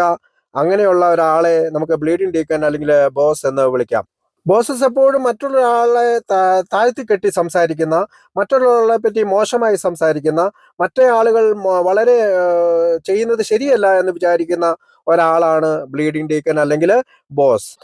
അപ്പോൾ മറ്റുള്ളവരെ ഭീഷണിപ്പെടുത്താത്ത, മറ്റുള്ളവരോട് സ്നേഹത്തിൽ സംസാരിക്കുന്ന, മറ്റുള്ളവരുടെ ബഹുമാന പുരസ്സരം സംസാരിക്കുന്ന ഒരാളെ നമുക്ക് ലീഡറായിട്ട് കണക്കുകൂട്ടാം. നല്ല ഒരു ലീഡർ എന്ന് പറയുന്നത് മറ്റുള്ളവർ അയാളെ പറ്റി പറയുകയാണ് അയാൾ നല്ലൊരു ലീഡറാണ് അല്ലെങ്കിൽ അവൾ നല്ലൊരു ലീഡറാണ്, അവൻ നല്ലൊരു ലീഡറാണ് എന്ന് പറയുന്നത് മറ്റുള്ളവരാണ് അയാളുടെ നന്മ കണ്ട് അല്ലെങ്കിൽ ലീഡർഷിപ്പ് കണ്ടിട്ട് ഈ മുതിർന്ന നേതാവിനെ പറ്റി സംസാരിക്കുന്നത്. എന്നാൽ ബോസ് സ്വയം പ്രഖ്യാപിക്കും, ഞാൻ നല്ലൊരു ആളാണ്, ഞാനാണ് ഈ കാര്യങ്ങളെല്ലാം നടത്തിയത് എൻ്റെ കാലഘട്ടത്തിൽ വളരെ നല്ല പ്രവർത്തനങ്ങളായിരുന്നു എന്ന് പറയുന്ന ഒരാളെ നമുക്ക് ബ്ലീഡിംഗ് ഡീക്കൻ എന്ന് വിളിക്കാം. ലീഡർ എപ്പോഴും ഒരു മുത്തുമാല കോർത്തിണക്കുന്നത് പോലെ തൻ്റെ സഹപ്രവർത്തകരെ, യാത്രികരെ, മദ്യപാനികളെ, അല്ലെങ്കിൽ മദ്യത്തിൽ നിന്ന് മാറി നിൽക്കുന്ന നമ്മളിൽ ഓരോരുത്തരെയും ചേർത്ത് നിർത്തുന്ന ഒരാളെയാണ് നമ്മൾ ഒരു ലീഡർ എന്ന് വിളിക്കുന്നത്. ഒരു മുത്തുമാല കോർത്തിണക്കുന്ന പോലെ ഒരു നൂലായിട്ട് പ്രവർത്തിക്കുന്ന ആളായിരിക്കും അദ്ദേഹം നമ്മളോടൊപ്പം, നമ്മളുടെ ഹൃദയത്തിന്റെ ഉള്ളിൽ അദ്ദേഹത്തിന് ഒരു സ്ഥാനമുണ്ടാകും. ബ്ലീഡിംഗ് ഡീക്കൻ എപ്പോഴും പരാതിയുടെ കുന്തമുനകൾ എറിയുന്ന ആളായിരിക്കും. ഇതിങ്ങനെയൊക്കെ പോയാൽ ശരിയാകുമോ? എനിക്ക് ശേഷം പ്രളയമെന്ന് വിചാരിക്കുന്ന ഒരാളാണ് ബ്ലീഡിംഗ് ഡീക്കൻ. ഞാൻ പ്രവർത്തിക്കുന്നത് പോലെ പ്രവർത്തിച്ചില്ലെങ്കിൽ ലോകം മുഴുവനുമുള്ള ആൽക്കഹോളിക്സ് അനോണിമസ് തകർന്നു വീഴുമെന്ന് വിചാരിക്കുന്ന ഒരാളാണ് ബ്ലീഡിംഗ് ഡീക്കൻ. അപ്പോൾ എൻ്റെ കാഴ്ചപ്പാട് മാത്രമാണ് ശരി, എൻ്റെ കാഴ്ചപ്പാടിലൂടെ നടന്നില്ലെങ്കിൽ ഗ്രൂപ്പ് തകരും എന്ന് വിചാരിക്കുന്ന ഒരാളെയാണ് ബിൽ ഡബ്ല്യു ബ്ലീഡിംഗ് ഡീക്കനായിട്ട് ചിത്രീകരിച്ചിരുന്നതെന്ന് നമ്മൾ ആദ്യമേ വായിച്ചു. അപ്പോൾ അങ്ങനെ ഒരു ധാരണയില്ലാത്ത ആളെയാണ് നമ്മൾ എൽഡർ സ്റ്റേറ്റ്മെൻ എന്ന് സ്വാഭാവികമായിട്ട് വിശേഷിപ്പിക്കുന്നത്. ഒരു പക്ഷേ നമ്മൾ ഈ സീനിയർ സ്റ്റേറ്റ്മെന്റ് കഥ എടുക്കുകയാണെങ്കിൽ അദ്ദേഹം കുറെ കാലം ഗ്രൂപ്പിനെ നയിച്ചിട്ടുണ്ടാകും. പക്ഷെ അയാളോട് മാറി നിൽക്കാൻ പറയുമ്പോൾ ഒരു മടിയും കൂടാതെ അയാൾ മാറി നിൽക്കും.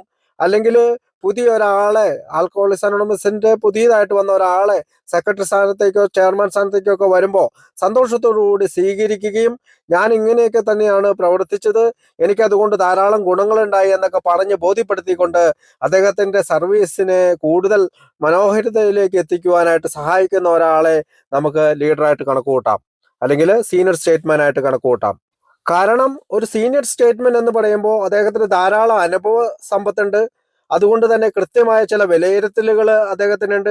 അതുകൊണ്ടാണ് അദ്ദേഹത്തിന് മറ്റുള്ളവരെ അംഗീകരിക്കാനും പുതിയതായി സേവനങ്ങളിലേക്ക് കടന്നു വന്ന ആളുകളുടെ ഇടയിൽ നന്നായി പ്രവർത്തിക്കാനായിട്ട് ഉതകുന്ന നിർദ്ദേശങ്ങളോ അവർ ആവശ്യപ്പെട്ടാൽ കൊടുക്കാനും തയ്യാറാകുന്നത്.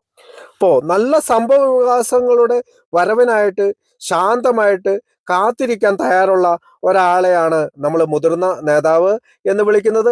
എപ്പോഴും പരാതി പറഞ്ഞുകൊണ്ടിരിക്കുന്ന, ഇനിയുള്ള സംഭവ വികാസങ്ങളെല്ലാം ആൽക്കഹോളിക്സ് അനോണിമസിനെ നശിപ്പിക്കും, അല്ലെങ്കിൽ പുതിയ ആളുകളുടെ ഇടയിലേക്ക് ആൽക്കഹോളിക്സ് അനോണിമസിനെ എത്തിക്കുകയില്ല എന്ന് ചിന്തിക്കുന്ന ഒരാളെ നമുക്ക് ബ്ലീഡിംഗ് ഡീക്കനായിട്ട് കണക്ക് കൂട്ടേണ്ടി വരും.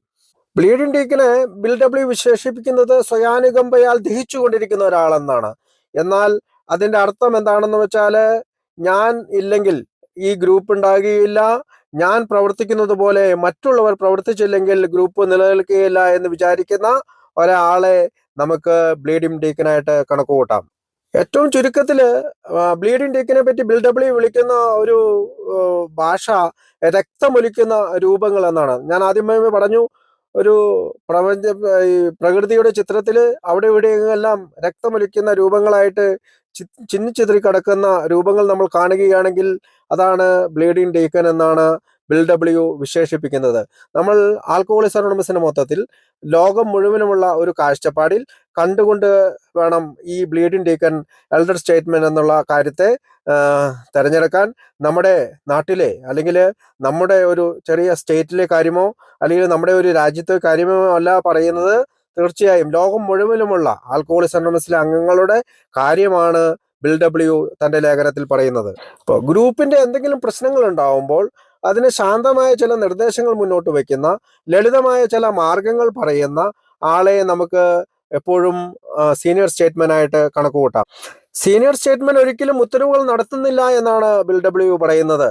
അവർ ഉദാഹരണങ്ങളായി പ്രവർത്തിക്കുകയാണ്. നിങ്ങൾ അങ്ങനെ ചെയ്യണം, നിങ്ങൾ ഇങ്ങനെ ചെയ്യണം, നിങ്ങൾ ഇങ്ങനെ ചെയ്തില്ലേ അങ്ങനെ സംഭവിക്കുമെന്നുള്ള ഒരു ധാരണയും ഇല്ലാത്ത ആളാണ് അദ്ദേഹം. അവർ സ്വന്തം ഉദാഹരണങ്ങൾ കൊണ്ട് മറ്റുള്ളവരെ കാണിച്ചു കൊടുക്കുകയാണ്. അവര് പ്രവർത്തിക്കുകയാണ്, പ്രവൃത്തിയിലൂടെ കാണിച്ചു കൊടുക്കുകയാണ്. നമ്മൾ പലപ്പോഴും പറയാറുണ്ട്, നിങ്ങൾ ഷോ ഇറ്റ്, നിങ്ങൾ കാണിച്ചു തരൂ എന്ന്. അവർ സ്വയം മാതൃകയായിട്ടാണ് പ്രവർത്തിക്കുക. സ്വയം ഒരു നോട്ടീസായിട്ടും ഗ്രൂപ്പിലും നമ്മുടെ നഗരങ്ങളിലും എല്ലാം പ്രവർത്തിക്കുക.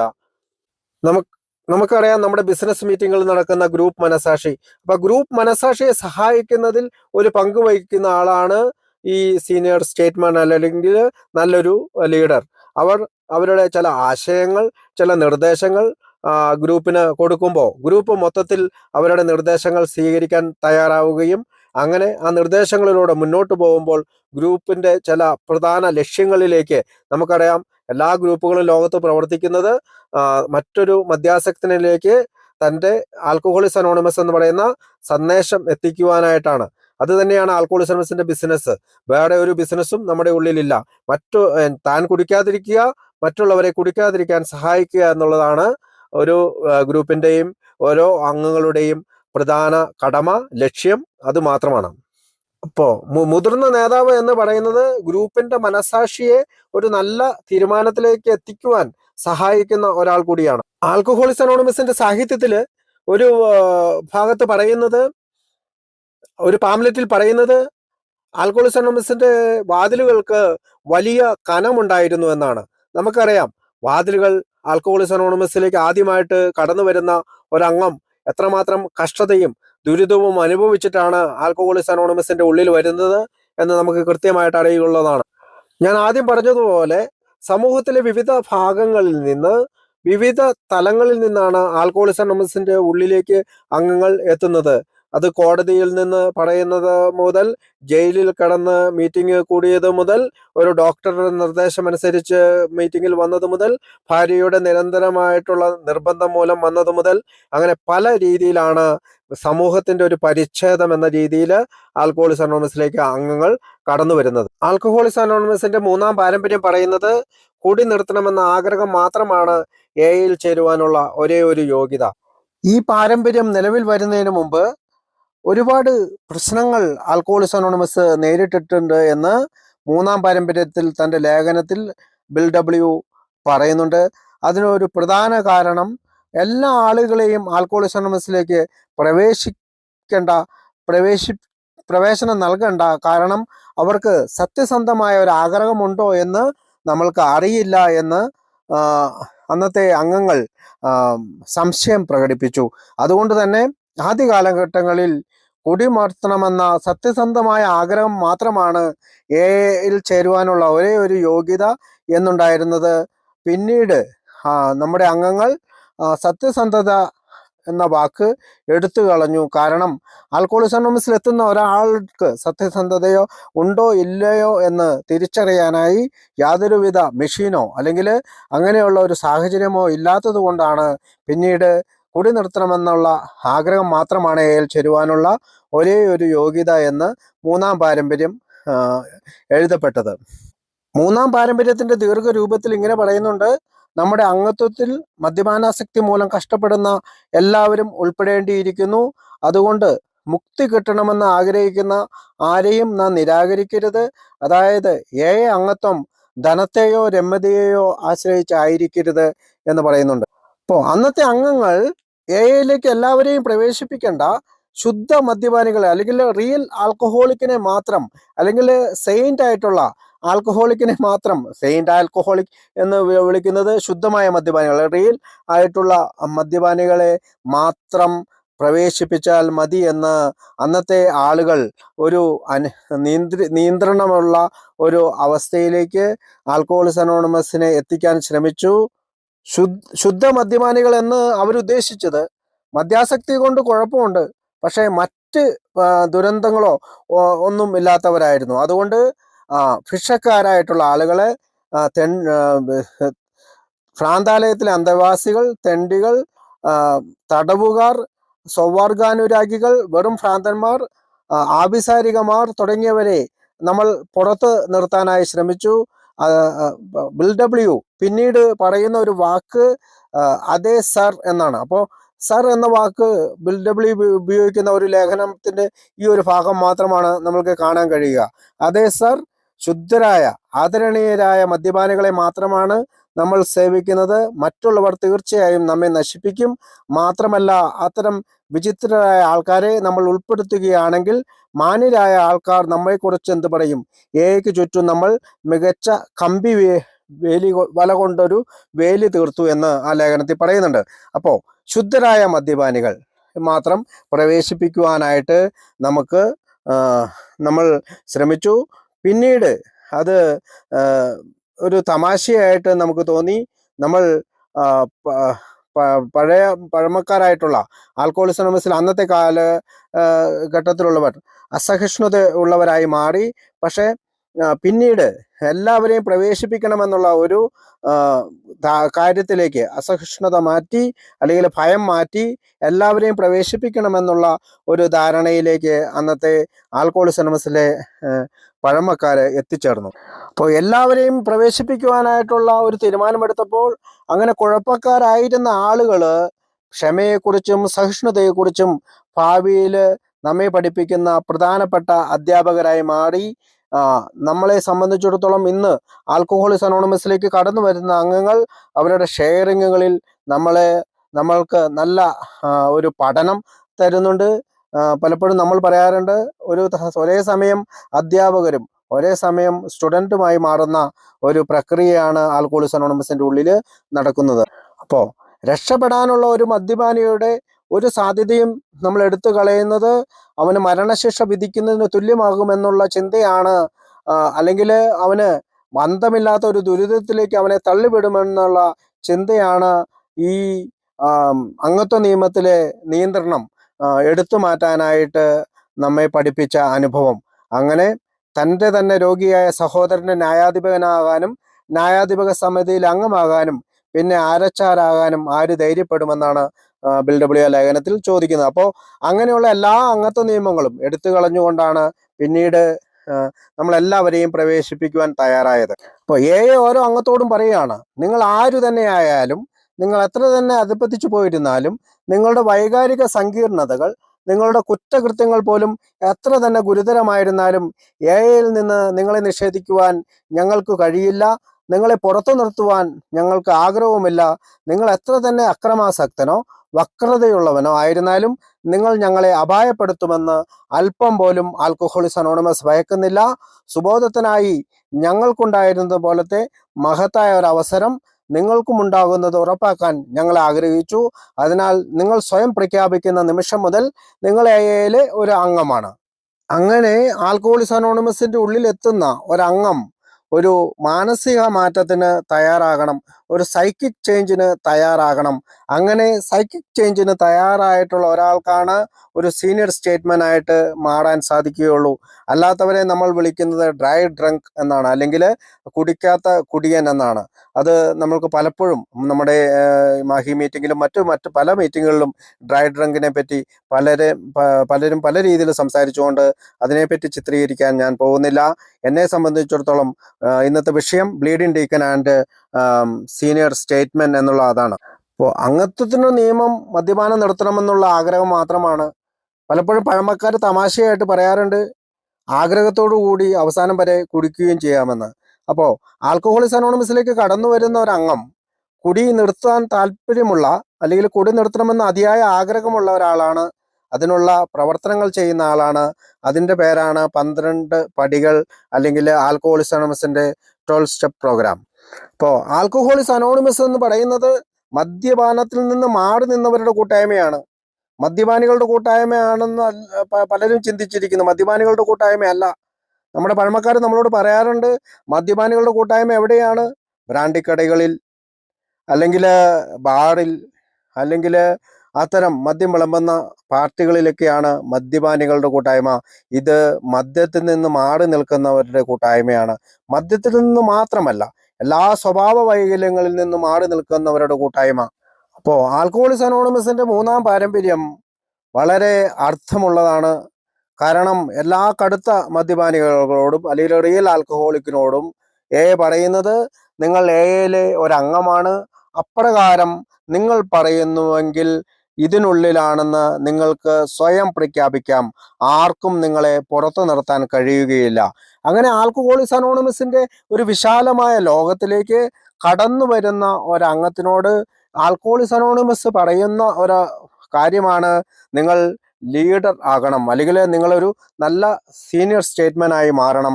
ബ്ലീഡിംഗ് ഡീക്കൻ ആകരുത് എന്നാണ് പറയുന്നത്. എന്തുകൊണ്ടാണ് നമുക്ക് സീനിയർ സ്റ്റേറ്റ്മെൻ്റ് ആകേണ്ടതിൻ്റെ കാരണം ആൽക്കഹോളിക്സ് അനോണിമസിന് ചലനമുണ്ടാകണം. ആൽക്കഹോളിക്സ് അനോണിമസ് തുടർച്ചയായിട്ട് പ്രവർത്തിച്ചു കൊണ്ടിരിക്കേണ്ട ഒരു സംഘടനയാണ്, കൂട്ടായ്മയാണ്. കാരണം മറ്റ് ഇപ്പോഴും ദുരിതം അനുഭവിക്കുന്നവരുടെ ഇടയിലേക്ക്, ഇപ്പോഴും ഈ പ്രശ്നം ആൽക്കഹോളിസം എന്ന പ്രശ്നം അനുഭവിക്കുന്നവരുടെ ഇടയിലേക്ക് ആൽക്കഹോളിക്സ് അനോണിമസിന്റെ എത്തിക്കേണ്ടത് നമ്മളെപ്പോലുള്ള ഓരോ അംഗത്തിന്റെയും കടമയാണ്, ചുമതലയാണ്. ഒരു അംഗം അല്ലെങ്കിൽ ആദ്യമായിട്ട് കടന്നു വരുന്ന ഒരാൾ തൻ്റെ പറമ്പിലോ അല്ലെങ്കിൽ തൻ്റെ ജോലി സ്ഥലത്തോ താൻ ഇരിക്കുന്ന ഒരു അവസ്ഥയിലോ താൻ അംഗമാണെന്ന് പറയുമ്പോൾ അദ്ദേഹം അംഗമാകുന്നു. അത്രയും സിമ്പിളാണ് ആൽക്കഹോളിക്സ് അനോണിമസിന്റെ അംഗത്വം. അങ്ങനെ അംഗത്വം സ്വീകരിച്ച ഒരു അംഗത്തിനോട് ആൽക്കഹോളിക്സ് അനോണിമസ് പറയുന്ന ഒരു കാര്യമാണ്, നിങ്ങൾ ബ്ലീഡിംഗ് ഡീക്കൻ ആകരുത്, നിങ്ങൾ സീനിയർ സ്റ്റേറ്റ്മെൻ ആകണം. അതിനുള്ള ചലനങ്ങൾക്കായി നിങ്ങൾ ചില 12 പടികൾ ആദ്യമായി ജീവിതത്തിൽ എടുക്കണം. അങ്ങനെ എടുക്കുന്ന ഒരാൾക്കാണ് ഒരു നല്ല ലീഡറായി അല്ലെങ്കിൽ ഒരു സീനിയർ സ്റ്റേറ്റ്മെൻ ആയിട്ട് മാറാൻ കഴിയുകയുള്ളൂ. അങ്ങനെ എയുടെ ഉള്ളിൽ കടന്നു വരുന്ന ഒരു അംഗത്തിൻ്റെ അടുത്ത പടിയാണ് അദ്ദേഹം കേൾക്കുന്നത് ഒന്നാം പാരമ്പര്യമാണ്. നമ്മുടെ പൊതുനന്മയാണ് ആദ്യത്തെ ലക്ഷ്യം. എയുടെ ഐക്യത്തെ ആശ്രയിച്ചാണ് വ്യക്തിപരമായ മോചനം. അപ്പോൾ ഇത് പലപ്പോഴും തെറ്റിദ്ധരിക്കും. എന്താണ് ഈ പൊതുനന്മ? പൊതുനന്മ എന്ന് പറയുന്നത് ആൽക്കഹോളിക്സ് അനോണിമസിന്റെ നന്മയാണ്. പൊതുവായിട്ടുള്ള നന്മ എന്ന് പറയുന്നത് ആൽക്കഹോളിക്സ് അനോണിമസിന്റെ നന്മ. അങ്ങനെ ആൽക്കഹോളിക്സ് അനോണിമസിന്റെ പൊതുനന്മയെ ലക്ഷ്യമിടുന്ന ഒരാൾക്ക് എയുടെ ഐക്യത്തെ ആശ്രയിക്കേണ്ടി വരും, അല്ലെങ്കിൽ ഐക്യത്തെ നിലനിർത്തുന്നതിനുള്ള ശ്രമങ്ങൾ നടത്തേണ്ടി വരും. അങ്ങനെയുള്ള ഐക്യത്തെ നിലനിർത്താൻ സഹായിക്കുന്ന ഒരാൾക്കുടെ ആശ്രയിച്ചാണ് അത് അയാളുടെ മോചനം അല്ലെങ്കിൽ അദ്ദേഹത്തിൻ്റെ വ്യക്തിപരമായ മോചനം സാധിക്കുന്നതെന്നാണ് ഒന്നാം പാരമ്പര്യം നമ്മളോട് പറയുന്നത്. നമ്മൾ ഐക്യത്തോടെ നിലനിൽക്കണം. നമ്മൾ ഐക്യത്തോടെ നിലനിന്നാൽ മാത്രമേ ഈ സന്ദേശം മറ്റുള്ളവരിലേക്ക് എത്തിക്കുവാൻ സാധിക്കുകയുള്ളൂ. അല്ലെങ്കിൽ ഇല്ലാതാകും. ഐക്യമില്ലെങ്കിൽ എയുടെ ഹൃദയസ്പന്ദനം നിലനിൽക്കുകയില്ല എന്ന് ബിൽ ഡബ്ല്യു പറയുന്നു. കാരണം ഐക്യത്തിൽ നിലനിന്നാൽ മാത്രമേ ഇപ്പോഴും ദുരിതം അനുഭവിക്കുന്ന അല്ലെങ്കിൽ മരണത്തിന് തൊട്ടു മുന്നേ കടന്നു വരുന്ന ഒരു ആൽക്കഹോളിക്കിൻ്റെ ഇടയിലേക്ക് നമുക്ക് എയുടെ സന്ദേശം പകർന്നു കൊടുക്കാൻ സഹായിക്കുകയുള്ളൂ. ആ ഐക്യമില്ലെങ്കിൽ ബിൽ ഡബ്ല്യു ഐക്യത്തെ നമ്മുടെ ശരീരത്തോടാണ് ഉപയോഗിക്കുന്നത്. ശരീരത്തിൽ ഹൃദയസ്പന്ദനം ഇല്ലെങ്കിൽ ശരീരം നിലച്ചു പോകുന്നത് പോലെ, അല്ലെങ്കിൽ ഹൃദയത്തിലേക്കുള്ള ധമനികൾ രക്തം പമ്പ് ചെയ്യുന്നത് കുറയുന്നത് പോലെ ദൈവകൃപ നമ്മളിലേക്ക് ഉണ്ടാകുകയില്ല. അതുകൊണ്ട് പലപ്പോഴും ഈ ദൈവത്തിൻ്റെ ദാനം ഈ ഐക്യമില്ലാത്തത് കൊണ്ട് അലക്ഷ്യമായിട്ട് സമ്മാനം അല്ലെങ്കിൽ ദൈവത്തിൻ്റെ സമ്മാനം അലക്ഷ്യമായിട്ട് വിതരണം ചെയ്യപ്പെടുന്നതായി ബിൽ ഡബ്ല്യു പറയുന്നു. അപ്പോൾ ഐക്യത്തിലുണ്ടെങ്കിലാണ് ദൈവത്തിൻ്റെ സമ്മാനം കറക്റ്റായിട്ട് നമ്മൾക്ക് ലഭിക്കുകയുള്ളൂ. അല്ലെങ്കിൽ മറ്റ് മദ്യപാനികൾ കടന്നു വരുമ്പോൾ നമ്മളെ ശകാരിച്ചുകൊണ്ട് അവർ പിന്തിരിഞ്ഞു പോകാനാണ് കൂടുതൽ സാധ്യത. അപ്പോൾ ഐക്യം എന്ന് പറഞ്ഞ് ഒരു വ്യക്തിക്ക് യാതൊരുവിധ പ്രാധാന്യവും ഇല്ല എന്നാണോ? അപ്പോൾ ബിൽ ഡബ്ല്യു തന്നെ ആ ലേഖനത്തിൽ പറയുന്നത് വ്യക്തിഗത അംഗങ്ങൾക്ക് ആത്മാർത്ഥമായ സംരക്ഷണം വാരിക്കോരി നൽകുന്ന മറ്റൊരു കൂട്ടായ്മ അല്ലെങ്കിൽ ആൽക്കഹോളിക്സ് അനോണിമസ് പോലെയുള്ള മറ്റൊരു കൂട്ടായ്മ ഈ ഭൂമിയിലുണ്ടെന്ന് ആൽക്കഹോളിക്സ് അനോണിമസ് വിശ്വസിക്കുന്നില്ല എന്നാണ്. താൻ ആഗ്രഹിക്കുന്നത് പോലെ പ്രവർത്തിക്കാനും സംസാരിക്കുന്നതിനും ചിന്തിക്കുന്നതിനും വ്യക്തിയുടെ അവകാശത്തെ കൂടുതൽ അസൂയയോടെ സംരക്ഷിക്കുന്ന മറ്റൊരു പ്രസ്ഥാനവും തീർച്ചയായുമില്ല.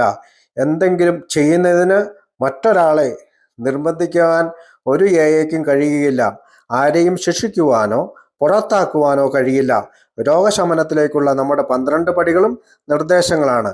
എയുടെ ഐക്യം ഉറപ്പാക്കുന്ന 12 പാരമ്പര്യങ്ങളും ഒരൊറ്റ അരുത് പോലുമില്ല അവർ ആവർത്തിച്ച് പറയുന്നത് നമ്മൾ ചെയ്യേണ്ടത് എന്നാണ്. പക്ഷേ നിങ്ങൾ തീർച്ചയായും ചെയ്യണമെന്ന് ഒരിക്കലും അവർ പറയുന്നില്ല. അതുകൊണ്ട് തന്നെ ആൽക്കഹോളിക്സ് അനോണിമസിന്റെ ഹാർട്ട് അല്ലെങ്കിൽ ഹൃദയം എന്ന് പറയുന്നത് ഐക്യമാണ്. ഐക്യമില്ലെങ്കിൽ മരിക്കും എന്നുള്ള രീതിയിലാണ് ആൽക്കഹോളിക്സ് അനോണിമസിൽ 12 പടികളിൽ 12 പടികൾ 12 പാരമ്പര്യത്തിൽ ബിൽ ഡബ്ല്യു പറയുന്നത്. അപ്പോൾ ഒരു ഗ്രൂപ്പ് ഒന്നിച്ചു നിന്നാൽ ഒരു ഇന്റർ ഗ്രൂപ്പ് ഒന്നിച്ചു നിന്നാൽ, ഒരു ഡിസ്ട്രിക്ട് കമ്മിറ്റി ഒന്നിച്ചു നിന്നാൽ, ഒരു റീജിയൻ ഒന്നിച്ചു നിന്നാൽ, ഒരു രാജ്യം ഒന്നിച്ചു നിന്നാൽ, അല്ലെങ്കിൽ ഈ ലോകം മുഴുവനുമുള്ള ആൽക്കഹോളിക്സ് അനോണിമസിലെ വിവിധ സംഘടനകളും ആളുകളും ഒന്നിച്ചു നിന്നാൽ നമുക്ക് ഈ സന്ദേശം മറ്റുള്ളവരിലേക്ക് എളുപ്പം എത്തിക്കാൻ കഴിയും. അങ്ങനെ ദൈവത്തിൻ്റെ സമ്മാനം വഹിച്ചുകൊണ്ട് മറ്റുള്ളവരിലേക്ക് ഈ സന്ദേശം എത്തിക്കുവാനായിട്ട് നമുക്ക് സാധിക്കും. നമ്മുടെ തന്നെ ജീവൻ നിലനിർത്താനും അതോടൊപ്പം സാധിക്കും. അപ്പോൾ ലോകം മുഴുവനുമുള്ള ഏതു സംഘടനകളെ എടുത്താലും വ്യക്തികൾക്ക് പ്രാധാന്യം നൽകുന്ന മറ്റൊരു സംഘടനയില്ല എന്ന് പറയുന്നതോടൊപ്പം നമ്മൾ ഈ വലിയ പൂർണ്ണതയുടെ ചെറിയ ഭാഗമാണ് എന്ന് ചിന്തിക്കുവാനുള്ള ഒരു എളിമയിലേക്ക് വരുവാനുള്ള ഒരു ആശയവും കൂടി അതിൽ പങ്കുവെക്കുന്നുണ്ട്. ആൽക്കഹോളിക്സ് അനോണിമസിൽ എത്തുന്ന അംഗം ആദ്യം പറഞ്ഞതുപോലെ മോചനത്തിന്റെ തത്വങ്ങൾ അനുസരിച്ച് പെരുമാറേണ്ടി വരും. മോചനത്തിന്റെ തത്വങ്ങൾ ഏതാണ്ട് 12 പടികളിൽ നമ്മൾ കൃത്യമായിട്ട് പറയുന്നുണ്ട്. ഇനി അയാൾ ഈ മോചനത്തിന്റെ തത്വങ്ങൾ അനുസരിച്ച് അല്ലെങ്കിൽ ആത്മീയ തത്വങ്ങൾ അനുസരിച്ച് ആ അനുസരണ ഇല്ലാതെ വരികയാണെങ്കിൽ അദ്ദേഹത്തിന് പിഴ ഉറപ്പും ക്ഷിപ്രവുമാണ്. അയാൾ രോഗിയാവുകയും മരിക്കുകയും ചെയ്യുന്നു. ആദ്യം അയാൾ കുറച്ച് മുന്നോട്ട് പോകുന്നു. എന്തുകൊണ്ടെന്നാൽ അയാൾ അങ്ങനെ ചെയ്യേണ്ടതുണ്ട്. പക്ഷെ പിന്നീട് താൻ യഥാർത്ഥത്തിൽ ജീവിക്കാൻ ആഗ്രഹിക്കുന്ന ഒരു ജീവിത രീതി അയാൾ കണ്ടെത്തുന്നു. കൂടാതെ വിതരണം ചെയ്യാത്തോടത്തോളം ഈ അമൂല്യമായ സമ്മാനം തനിക്ക് സംരക്ഷിക്കാനാവില്ലെന്ന് അയാൾ കണ്ടെത്തുന്നു. അപ്പോൾ അവിടെ പറഞ്ഞു വന്നത് എന്തെന്ന് വെച്ചാൽ, ആൽക്കഹോളിക്സ് അനോണിമസിൽ കടന്നു വരുന്ന ഒരംഗം കുറെ കാലം ഈ ആത്മീയ തത്വങ്ങളിൽ അല്ലാതെ തന്നെ അവനവൻ്റെ സ്വാർത്ഥതയെ ലക്ഷ്യമിട്ടുകൊണ്ട് മുന്നോട്ട് പോകാനുള്ള സാധ്യതകൾ കൂടുതലാണ്. പക്ഷേ കുറച്ച് മുന്നോട്ട് പോയി കഴിയുമ്പോൾ അദ്ദേഹത്തിന് മനസ്സിലാകും, എനിക്ക് ചില തത്വങ്ങൾ അനുസരിക്കേണ്ടതുണ്ട്. അതിൻ്റെ പേര് 12 പടികൾ എന്നാണ്. അങ്ങനെ അനുസരിക്കുന്ന ഒരു അംഗം ഈ സമ്മാനം സൂക്ഷിക്കുവാനും, അല്ലെങ്കിൽ സുബോധം എന്ന് പറയുന്ന സമ്മാനം തനിക്ക് സൂക്ഷിക്കാൻ സാധിക്കുകയില്ല. അല്ലെങ്കിൽ അത് സൂക്ഷിക്കണമെങ്കിൽ അല്ലെങ്കിൽ സംരക്ഷിക്കണമെങ്കിൽ ഈ അനുസരണ ഞാൻ വരുത്തണമെന്ന് ചിന്തിക്കുകയും അങ്ങനെ മറ്റുള്ള ആളുകളിലേക്ക് ഏയുടെ സന്ദേശം വഹിക്കാനായിട്ട് ശ്രമിക്കുകയും ചെയ്യുന്നു. അപ്പോൾ 12ാം പടി പ്രവർത്തനം ഒരു ഗ്രൂപ്പിനെ രൂപീകരിച്ച നിമിഷം തന്നെ മറ്റൊരു കണ്ടെത്തൽ, ഒരു ഗ്രൂപ്പില്ലാത്ത പക്ഷം ഈ ആൽക്കഹോളിക്സ് അനോണിമസിലെ ഭൂരിഭാഗം വ്യക്തികൾക്കും മോചനത്തിന് കഴിയില്ല. അതുകൊണ്ട് വ്യക്തിഗതമായ ഒരു ത്യാഗവും ഈ കൂട്ടായ്മയുടെ സംരക്ഷണത്തിന് ഒട്ടും വലുതല്ല. ഒരു വലിയ പൂർണ്ണതയുടെ ചെറിയ ഒരു ഭാഗമാണ് താനെന്നുള്ള ഒരു തിരിച്ചറിവ് ഉദിക്കുന്നു. തൻ്റെ ഉള്ളിലെ ആഗ്രഹങ്ങളുടെയും ഉത്കർഷിച്ചുകളുടെയും മുറവിളി അത് ഗ്രൂപ്പിനെ അപായപ്പെടുത്തുമ്പോഴൊക്കെ നിശബ്ദമാക്കപ്പെടേണ്ടതുണ്ടെന്ന് അയാൾ മനസ്സിലാക്കുന്നു. ഗ്രൂപ്പ് അതിജീവിക്കുന്നില്ലെങ്കിൽ വ്യക്തി അതിജീവിക്കില്ലെന്ന് വ്യക്തമാകുന്നു. അതുകൊണ്ട് തുടക്കത്തിൽ തന്നെ എങ്ങനെ ഗ്രൂപ്പുകളായി നന്നായി ജീവിക്കാം, ഒന്നിച്ച് പ്രവർത്തിക്കാൻ എങ്ങനെ കഴിയുന്നു എന്നത് അദ്ദേഹത്തിൻ്റെ ജീവിതത്തിലെ പ്രധാന ചില ചോദ്യങ്ങളായി മാറുന്നു. അപ്പോൾ ആദ്യം പറഞ്ഞതുപോലെ പൊതുസമൂഹത്തിൽ നിന്ന് വിവിധ തലങ്ങളിൽ നിന്ന് കടന്നു വന്ന ഒരംഗം ആൽക്കഹോളിക്സ് അനോണിമസിന്റെ ഉള്ളിൽ കടന്നു വന്നതിന് ശേഷം ചില ഐക്യപ്രവർത്തനങ്ങൾ ചെയ്യണമെന്ന് ചിന്തിക്കുകയാണ്. കാരണം ലോകത്തിലെ ആളുകൾ പ്രവർത്തിക്കുന്നത് പ്രവർത്തിച്ചാൽ, കാരണം ലോകത്തിലെ ആളുകൾ പല പല കാര്യങ്ങളും പണത്തിനും അധികാരത്തിനും അഭിമാനത്തിനും വേണ്ടിയിട്ടൊക്കെ പ്രവർത്തിക്കുമ്പോൾ, സമരം നടത്തുമ്പോൾ അവർ നശിപ്പിക്കുന്നതായും അല്ലെങ്കിൽ നശിച്ചു പോകുന്നതായും മനുഷ്യരാശിയിലെ തന്നെ രാജ്യങ്ങളും സമാധാനത്തിൽ അല്ലെങ്കിൽ സ്വരച്ചേർച്ചയില്ലാത്ത രീതിയിൽ പെരുമാറുന്നതായും ഒക്കെ അയാൾ മനസ്സിലാക്കുന്നു. അങ്ങനെ മനസ്സിലാക്കിയ ഒരാൾ മദ്യപാനീയത്തിൽ നിന്ന് മാറി നിൽക്കുന്ന ഒരു കൂട്ടായ്മയായ ആൽക്കഹോളിക്സ് അനോണിമസിൽ വ്യക്തിപരമായ എൻ്റെ മോചനത്തിനായി ചില വിട്ടുവീഴ്ചകൾ നടത്തിക്കൊണ്ട് വ്യക്തിപരമായ മോചനത്തിന് വേണ്ടി പ്രവർത്തിക്കുകയും ഒപ്പം ഐക്യം നിലനിർത്താൻ വളരെ താല്പര്യത്തോടെ തന്നെ അതിജീവനത്തിൻ്റെ തത്വങ്ങൾ അന്വേഷിച്ച് തുടങ്ങുകയും ചെയ്യുന്നു. അനുഭവങ്ങളുടെ തീച്ചൂളയിൽ നിന്നാണ് നമ്മുടെ സമൂഹത്തിൻ്റെ ഘടന അല്ലെങ്കിൽ ആൽക്കഹോളിക്സ് അനോണിമസിന്റെ പാരമ്പര്യങ്ങൾ വാർത്തെടുത്തത് എന്നാണ് പറയുക. എന്താന്ന് വെച്ചാൽ നമുക്കറിയാം, കൊല്ലത്തിൻ്റെ ആലയിൽ കൊല്ലന്മാരുടെ ആലയിൽ ആയുധങ്ങൾ കൊടുക്കുമ്പോൾ അവർ തീച്ചൂളയിൽ അത് ചൂടാക്കി അടിച്ചു പരത്തി ആയിട്ടാണ് നല്ല മൂർച്ചയുള്ള കത്തിയും വാക്കത്തിയൊക്കെ ഉണ്ടാക്കുന്നത് പോലെ ധാരാളം അനുഭവങ്ങളുടെ തിരിച്ചുളയിൽ നിന്നാണ് നമ്മളുടെ പാരമ്പര്യങ്ങൾ രൂപപ്പെട്ടത്. അപ്പോൾ പൊതുസമൂഹത്തിലേക്ക് കടന്നു വന്ന അംഗം തീർച്ചയായും 12 പടികളനുസരിച്ച് ജീവിക്കേണ്ടി വരും. അങ്ങനെ 12 പടികളനുസരിച്ച് ജീവിക്കുന്ന ഒരംഗത്തിന് ഐക്യത്തിൽ പ്രവർത്തിക്കേണ്ടി വരും. അങ്ങനെ ഐക്യത്തിൽ പ്രവർത്തിക്കുന്ന ഒരംഗത്തിന് തീർച്ചയായും നല്ലൊരു ലീഡറായി മാറാൻ, സീനിയർ സ്റ്റേറ്റ്മാൻ ആയിട്ട് മാറാനായിട്ട് സാധിക്കുകയും ചെയ്യും. അപ്പോൾ ആൽക്കഹോളിക്സ് അനോണിമസിലേക്ക് കടന്നു വന്ന ഒരംഗത്തിന് എന്തും പറയാം, എന്തും ചെയ്യാം, എന്തും വിളിച്ചു പോവാം എന്നുള്ളതല്ല. ആൽക്കഹോളിക്സ് അനോണിമസിന് നിയതമായ ചില പ്രിൻസിപ്പിൾസ് ഉണ്ട്, നിയതമായ ചില പാരമ്പര്യങ്ങളുണ്ട്, നിയതമായ ചില നിയമങ്ങളുണ്ട്. നമ്മൾ അതിനെ നിയമങ്ങൾ എന്നല്ല പാരമ്പര്യങ്ങൾ എന്നാണ് വിവരിക്കുന്നതെങ്കിലും ആ അനുസരണയിൽ വളരാനായിട്ട് ആൽക്കഹോളിക്സ് അനോണിമസ് നമ്മളെ പ്രേരിപ്പിക്കുന്നുണ്ടെന്നുള്ള കാര്യം നമ്മൾ മറക്കരുത്. അപ്പോൾ ഐക്യം ഉറപ്പാക്കണമെങ്കിൽ, അല്ലെങ്കിൽ ലീഡർ എന്ന രീതിയിൽ തൻ്റെ ജീവിതത്തിൽ ഐക്യം ഉറപ്പാക്കണമെങ്കിൽ അദ്ദേഹം ഈ 12 പടികളുടെ പ്രവൃത്തികൾ ചെയ്താൽ മാത്രമേ അദ്ദേഹത്തിന് നല്ല ലീഡറായി മാറാൻ സാധിക്കുകയുള്ളൂ. അപ്പോൾ ആൽക്കഹോളിക്സ് അനോണിമസിൻ്റെ ഈ തത്വങ്ങൾ അനുസരിച്ചില്ലെങ്കിൽ അദ്ദേഹം ആൽക്കഹോളിക്സ് അനോണിമസിൽ നിന്ന് ദൂരെയാകും. ആരും അദ്ദേഹത്തിനെ പുറത്താക്കുന്നില്ല. അയാൾ സ്വയം പുറത്തു പോകേണ്ടി വരും. ആ പുറത്തു പോയി കഴിഞ്ഞാൽ ഉണ്ടാകുന്ന അവസ്ഥ എന്ന് പറഞ്ഞാൽ അയാൾ വീണ്ടും കുടിക്കേണ്ടി വരും. കുടിക്കേണ്ടി വന്നു കഴിഞ്ഞാൽ വീണ്ടും അദ്ദേഹം മരണത്തിലേക്ക് യാത്രയാകേണ്ടി വരും. അതുകൊണ്ടാണ് ആൽക്കഹോളിക്സ് അനോണിമസ് പറയുന്നത്, അല്ലയോ സുഹൃത്തെ ഷിബു, താങ്കൾ എന്താണ് ചെയ്യേണ്ടത്? താങ്കൾ പ്രിൻസിപ്പിൾസ് അനുസരിക്കണം, പടികൾ അനുസരിക്കണം, അനുസരണയിൽ വളരണം. ആ അനുസരണ ഉണ്ടെങ്കിൽ മാത്രമാണ് ഐക്യത്തിൽ ഉറപ്പാക്കാനായിട്ട് ഷിബു എന്ന് പറയുന്ന എന്നെ പോലുള്ള ആൽക്കഹോളിക്സ് അനോണിമസിലെ അംഗത്തിന് സാധിക്കുകയുള്ളൂ. ആൽക്കഹോളിക്സ് അനോണിമസിൽ വരുന്ന എല്ലാ അംഗങ്ങളും ഇങ്ങനെ തന്നെയാണ്. കുറെ കാലം അയാൾ മീറ്റിങ്ങുകളൊക്കെ കൂടി നടക്കും, ഒരു സ്പോൺസറെ കണ്ടെത്തും. കുറച്ചു കാലം കഴിയുമ്പോൾ അയാൾ തീർച്ചയായും മനസ്സിലാക്കും, എനിക്കൊരു സൈക്കിക് ചേഞ്ച്, ഒരു മാനസിക മാറ്റത്തിന് ഞാൻ തയ്യാറാകണം, അതിനുള്ള 12 പടികൾ ഞാൻ പരിശീലിക്കണമെന്ന് അവരെല്ലാവരും തന്നെ പിന്നീട് മനസ്സിലാക്കുന്നത് തന്നെയാണ്. അങ്ങനെ തൻ്റെ മാത്രം മോചനത്തിനല്ല, ഇത് മറ്റൊരാൾക്ക് പകർന്നു കൊടുത്തില്ലെങ്കിൽ എൻ്റെ കയ്യിൽ ഈ സൊബറേറ്റി അല്ലെങ്കിൽ സുബോധം നിലനിൽക്കില്ല എന്ന് മനസ്സിലാക്കുന്ന ഒരംഗം മറ്റൊരാളിലേക്ക് ഇത് പകർന്നു കൊടുക്കാനുള്ള ശ്രമങ്ങളുടെ ഭാഗമാകും. അതിനെയാണ് നമ്മൾ സർവീസ് എന്ന് വിളിക്കുന്നത്. സേവനത്തിൻ്റെ ഭാഗമായിട്ട് അദ്ദേഹം ഗ്രൂപ്പിൻ്റെ സെക്രട്ടറി ആകും, ഒരുപക്ഷെ ഗ്രൂപ്പിൻ്റെ ചെയർമാനാകും, ഇന്റർ ഗ്രൂപ്പിൻ്റെ ചെയർമാനാകും, അതല്ലെങ്കിൽ അത് ഡിസ്ട്രിക്ട് കമ്മിറ്റി DCM ആകും, അല്ലെങ്കിൽ നമുക്ക് ഏരിയ ഡെലിഗേറ്റ് ആകും, ഏതൊക്കെ സെക്രട്ടറിയോ ട്രഷററോ, ഇങ്ങനെ പല പല സർവീസ് മേഖലകളിലേക്ക് അദ്ദേഹം കടന്നു വരും. അങ്ങനെ കടന്നു വരുന്ന ഒരംഗത്തിന് ആൽക്കഹോളിക്സ് അനോണിമസ് തരുന്ന ഒരാശയമാണ് സീനിയർ സ്റ്റേറ്റ്മെന്റ്. അങ്ങനെയുള്ള ഒരു അംഗം ഗ്രൂപ്പിന്റെ പ്രവർത്തനങ്ങൾക്കായി അനേകം സമയം ചെലവഴിക്കും. ധാരാളം ഫുൾ ടൈമായിട്ട് ആൽക്കഹോളിക്സ് അനോണിമസിൽ പ്രവർത്തിക്കുന്ന ധാരാളം അംഗങ്ങളുണ്ട്. അവര് ഭാഗ്യവാന്മാരെന്നാണ് ആൽക്കഹോളിക്സ് അനോണിമസ് വിവരിക്കുന്നത്. കാരണം തങ്ങളുടെ ജീവിതത്തിന്റെ ഭൂരിഭാഗവും ആൽക്കഹോളിക്സ് അനോണിമസിന് വേണ്ടി പ്രവർത്തിക്കാൻ സാധിക്കുന്ന ഒരംഗത്തിന് ആൽക്കഹോളിക്സ് അനോണിമസിന്റെ ബുക്കിൽ പറയുന്നത് ഭാഗ്യവാന്മാരെന്നാണ്.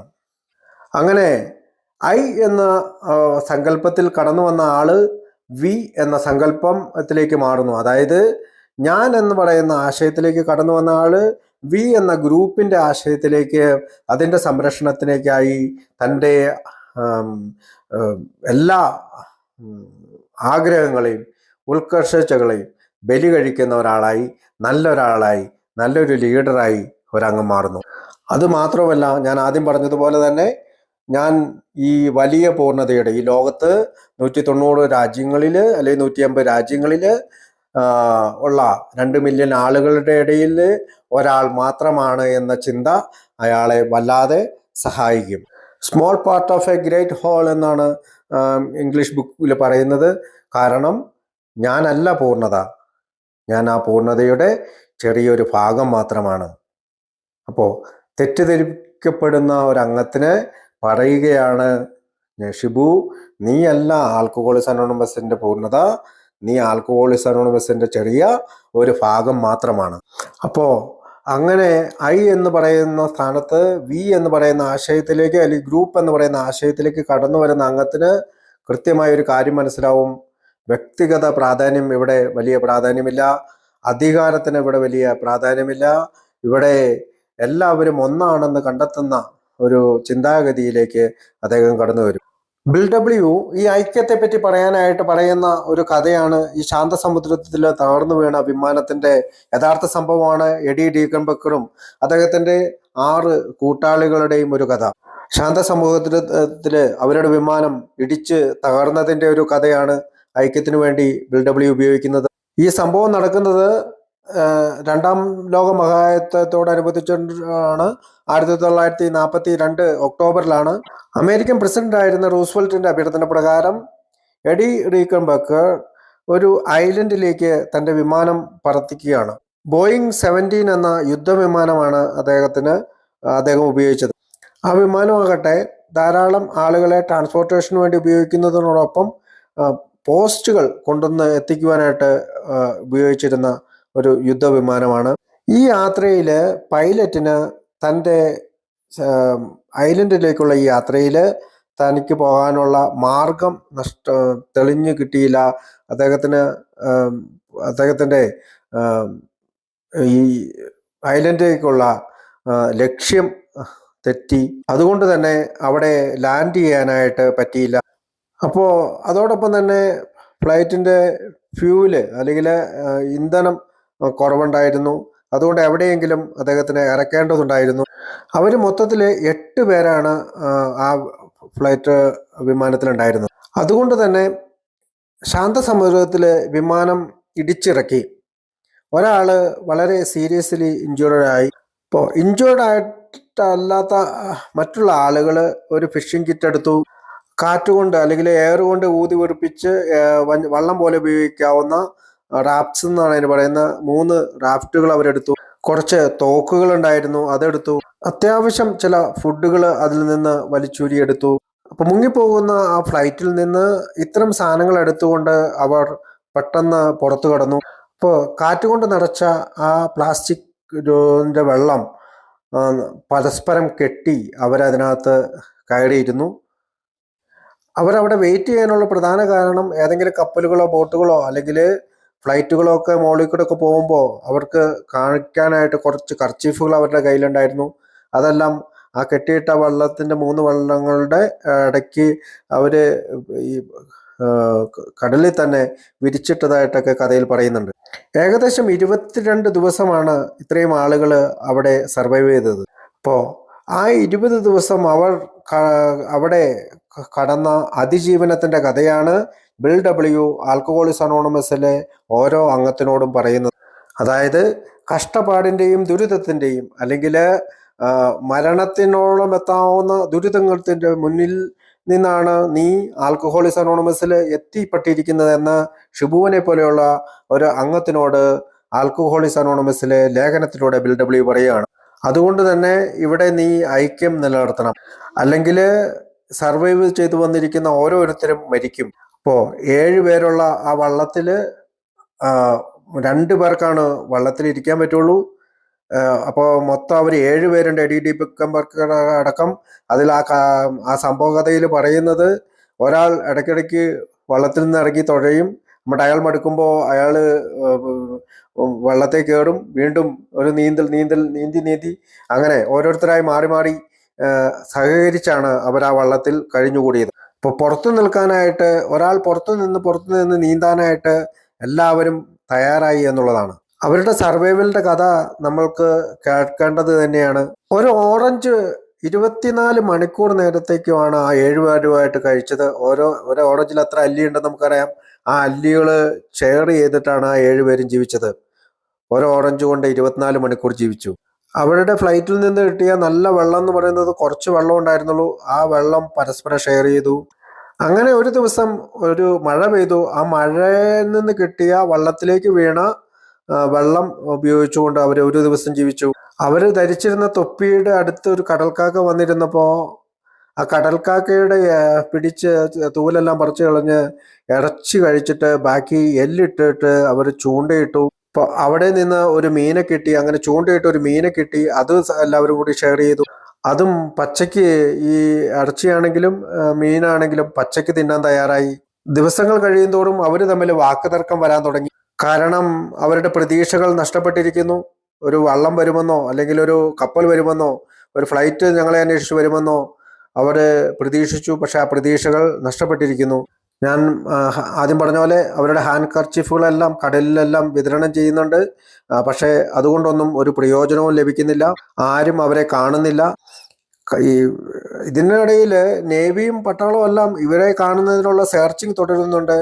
2 ആഴ്ചയോളമായിട്ട് ഇവരെ കണ്ടെത്താൻ കഴിയുന്നില്ല. അങ്ങനെ ദിവസങ്ങൾ കഴിയുന്തോറും ഇവർ തമ്മിൽ തർക്കിക്കാൻ തുടങ്ങി. ഒരാൾ പറഞ്ഞു ഞാൻ നോർത്തിലേക്കാണ് പോകുന്നതെന്ന് പറഞ്ഞു വള്ളം കൊണ്ട്. മറ്റൊരാൾ പറഞ്ഞു നമ്മൾ സൗത്തിലേക്ക് പോയി കഴിഞ്ഞാലാണ് നമുക്ക് കര കാണാൻ കഴിയുക എന്ന് പറഞ്ഞു. അങ്ങനെ അവരുടെ ഇടയിൽ ഒരു തർക്കം രൂപീകരണം തുടങ്ങി. പക്ഷേ എഡി ഡീക്കൻ ബർക്കർ എന്ന് പറയുന്ന ആ വൈമാനികന്റെ ലീഡർഷിപ്പാണ് ആ തർക്കത്തിന് പരിഹാരമായിട്ട് മാറിയത്. അയാള് പല തമാശകൾ, ഇത്രയും സീരിയസ് ആയിട്ടുള്ള ഒരു അപകടാവസ്ഥയിൽ നിൽക്കുമ്പോഴും അദ്ദേഹം ചില തമാശകളൊക്കെ പറഞ്ഞ് അവരെ ഒന്നിച്ചു നിർത്താൻ ശ്രമിച്ചു. ഒന്നിച്ചു നിർത്താനുള്ള ചില ധാർമ്മിക നടപടികൾ അല്ലെങ്കിൽ ഐഡിയകൾ, ആശയങ്ങൾ അവർ പരസ്പരം പറഞ്ഞു കൊടുത്തു. ഈ ചൂണ്ടയിട്ടത് ഇദ്ദേഹത്തിന്റെ തുഴ ഉപയോഗിച്ച്, തുഴയുടെ അറ്റത്ത് ചൂണ്ടനൂല് കെട്ടിയിട്ടായിരുന്നു. അതൊരു ഷാർക്ക് വന്ന് കടിച്ചെടുത്തുകൊണ്ട് പോകുന്നുണ്ട്. മാത്രമല്ല രാത്രി പകലുമുള്ള, രാത്രി ചില സമയങ്ങളിൽ മഴയാണ്, പകല് ഭയങ്കര വെയിലാണ്. ഇത് രണ്ടും അവരുടെ തൊലി പൊളിഞ്ഞു പോകുന്ന രീതിയിലേക്ക് മാറ്റി. വെള്ളം കുടിക്കാത്തത് മൂലം അവർ പലരും ഡീഹൈഡ്രേഷനായി. വളരെ പെട്ടെന്ന് തന്നെ ഒരു ഫ്ലൈറ്റ് ആകാശത്തെ കൂടെ പോകുന്നത് കണ്ട് അവർ ഷർട്ടൂരി കാണിച്ചു. പക്ഷേ അതുകൊണ്ടും രക്ഷയുണ്ടായില്ല. അപ്പൊ ഇതിനിടയിൽ 7 പേരിൽ വളരെ സിവിയറായിട്ട് പരിക്കേറ്റ ഒരാൾ മരിച്ചു. ആ മരിച്ച ആളെ ആ കടലിൽ തന്നെ അവര് എറിഞ്ഞു കളഞ്ഞു. ഈ 7 പേരുള്ളപ്പോൾ ഒരാള് പറയുന്നുണ്ട്, നമുക്ക് 6 പേർക്കാണ് സ്വസ്ഥമായിട്ട് വള്ളത്തേൽ ഇരിക്കാൻ പറ്റുള്ളൂ, അതുകൊണ്ട് ഞാൻ കടലിലേക്ക് ചാടി നിങ്ങൾക്ക് വേണ്ടി ഞാൻ മരിക്കാമെന്ന് പറയുന്നുണ്ട്. അപ്പോൾ മറ്റുള്ളവരുടെ സർവൈവലിന് വേണ്ടി, ജീവന് വേണ്ടിയിട്ട് സ്വയം ആത്മഹത്യ ചെയ്യാൻ തയ്യാറായ ഒരു സംഘത്തിലെ അംഗം. ഷേഡി ഡീക്കൻ ബർക്കർ അതിന് സമ്മതിച്ചില്ല. അദ്ദേഹം പറയുന്നു, വേണ്ട, നമ്മൾക്ക് ആരെങ്കിലും നമ്മളെ രക്ഷിക്കാൻ വരും, അതുവരെ നമ്മൾ ഒന്നിച്ചു നിൽക്കണമെന്ന് പറയുന്നു. ഇതേ സമയം എഡി ഡീക്കൻ ബർക്കറുടെ ഭാര്യ അധികാരികളോട് പറയുന്നുണ്ട്, നിങ്ങളുടെ അന്വേഷണം തുടരണം, കാരണം എഡി ഡീക്കൻ ബർക്കർ ഒരിക്കലും മരിക്കുകയില്ല. അദ്ദേഹത്തിൻ്റെ കഴിവുകൊണ്ട്, അദ്ദേഹം ലീഡർഷിപ്പ് കഴിവുകൊണ്ടോ അദ്ദേഹം പിടിച്ചു നിൽക്കും എന്ന് പറയുന്നു. കാരണം അയാൾ അങ്ങനെയുള്ള ഒരാളാണ് എന്ന് എഡി ഡീക്കൻ ബർക്കറുടെ ഭാര്യ പറഞ്ഞുവെന്നും, അങ്ങനെ ഇവരെ അന്വേഷണം നടത്തിയതിനിടയിൽ ഒരു ഫ്ലൈറ്റ് വന്ന് ഇവരെ കണ്ടെത്തുകയും മറ്റ് ആളുകൾ ഇവരെ രക്ഷിക്കുകയും ചെയ്ത ഒരു കഥയാണ് ആൽക്കോളിക്സ് അനോണിമസിൻ്റെ ഐക്യത്തിന് വേണ്ടിയിട്ട് ശാന്ത സമുദ്രത്തിൽ വിമാനം തകർന്ന എഡി ഡീക്കൻ ബർക്കറുടെ കഥയാണ് ബിൽ ഡബ്ല്യു നമ്മളോട് പറയുന്നത്. നോക്കൂ, ഒരു ഓറഞ്ച് കൊണ്ട് 7 പേര് 24 മണിക്കൂർ ജീവിക്കുന്നു. കടൽ കാക്കയെ കിട്ടിയപ്പോൾ ഷെയർ ചെയ്യുന്നു, ഉണ്ടായിരുന്ന വെള്ളം ഷെയർ ചെയ്യുന്നു, കിട്ടിയ മീന് പച്ചയ്ക്ക് കഴിക്കാൻ തയ്യാറാകുന്നു. ഒരാൾ പറയുന്നു, നിങ്ങൾക്ക് ജീവിക്കാൻ വേണ്ടി ഞാൻ മരിക്കാൻ തയ്യാറാണെന്ന് പറയുന്നു. സ്വയം ആത്മഹത്യ, മറ്റൊരാൾക്ക് വേണ്ടി ജീവന് വേണ്ടിയിട്ട് സ്വന്തം ജീവൻ കൊടുക്കാൻ തയ്യാറാകുന്ന ഒരാളുടെ കഥ. ആ ലേഖനത്തിൽ ബിൽ ഡബ്ല്യു പറയാണ്, നമ്മെ പോലെ മരണത്തിൽ നിന്നും രക്ഷിക്കപ്പെട്ടതായി അവർ പൊടുന്നിനെ കണ്ടെത്തി. പക്ഷേ ഇപ്പോഴും അപകടകാരിയായ സമുദ്രത്തിൽ പൊന്തിക്കിടക്കുന്നു. തങ്ങളുടെ പൊതുവായ ക്ഷേമമാണ് ആദ്യമെന്ന് എത്ര നന്നായാണ് അവർ കണ്ടെത്തിയത്. വെള്ളത്തിനോ റൊട്ടിക്കോ വേണ്ടി ആരും സ്വാർത്ഥരായില്ല. ഓരോരുത്തരും മറ്റുള്ളവരെ പരിഗണിക്കേണ്ടത് ആവശ്യമാണ്. അവരുടെ വിശ്വാസത്തിൽ അവർ അവരുടെ യഥാർത്ഥ ശക്തി കണ്ടെത്തണമെന്ന് അറിഞ്ഞു. തങ്ങളുടെ ദുർബലമായ വഞ്ചിയുടെ എല്ലാ കുറവുകളെയും, അനിശ്ചിതത്വത്തിൻ്റെയും വേദനയുടെയും ഭയത്തിൻ്റെയും നിരാശയുടെയും പിന്നെ ഒരാളുടെ മരണത്തിൻ്റെ പോലും എല്ലാ പരീക്ഷണങ്ങളെയും അതിജീവിക്കത്തക്ക രീതിയിൽ, അളവിൽ അവരത് കണ്ടെത്തി. നാമും ഏയോടൊപ്പം ഇപ്രകാരമായിരുന്നു. അവിശ്വസനീയമായ ഒരു അനുഭവത്തിൻ്റെ പാഠങ്ങൾ മെച്ചപ്പെടുത്തുന്നതിന് വിശ്വാസം കൊണ്ടും പ്രവർത്തനം കൊണ്ടും നമുക്ക് കഴിഞ്ഞു. എയുടെ 12 പാരമ്യങ്ങളിൽ അവർ ഇന്ന് ജീവിക്കുന്നു. അത് ഈശ്വരേച്ഛയാണ്. ദൈവത്തിനെ നമ്മെ ആവശ്യമുള്ളിടത്തോളം നമ്മെ ഐക്യത്തോടെ നിലനിർത്തും.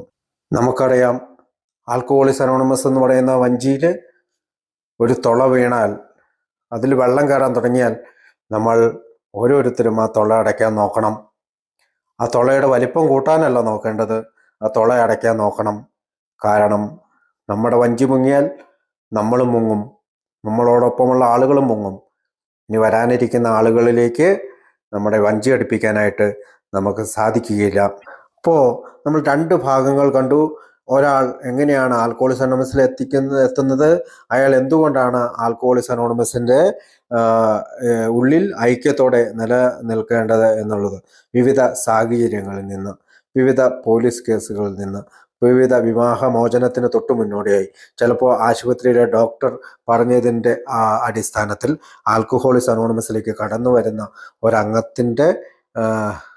അംഗത്തിനോട് ആൽക്കഹോളിക്സ് അനോണിമസ് ഐക്യത്തെ നിലനിർത്താനുള്ള കാര്യങ്ങൾ പറയുകയാണ്. ഇപ്പോൾ അതുകൊണ്ട് ആൽക്കഹോളിക്സ് അനോണിമസിൽ പ്രവർത്തിക്കുന്ന എല്ലാവരും ആൽക്കഹോളിക്സ് അനോണിമസിൽ അംഗങ്ങളാണ്. പുറത്തുനിന്ന് ആരും നമ്മളുടെ ഇടയിൽ പ്രവർത്തിക്കുന്നില്ല.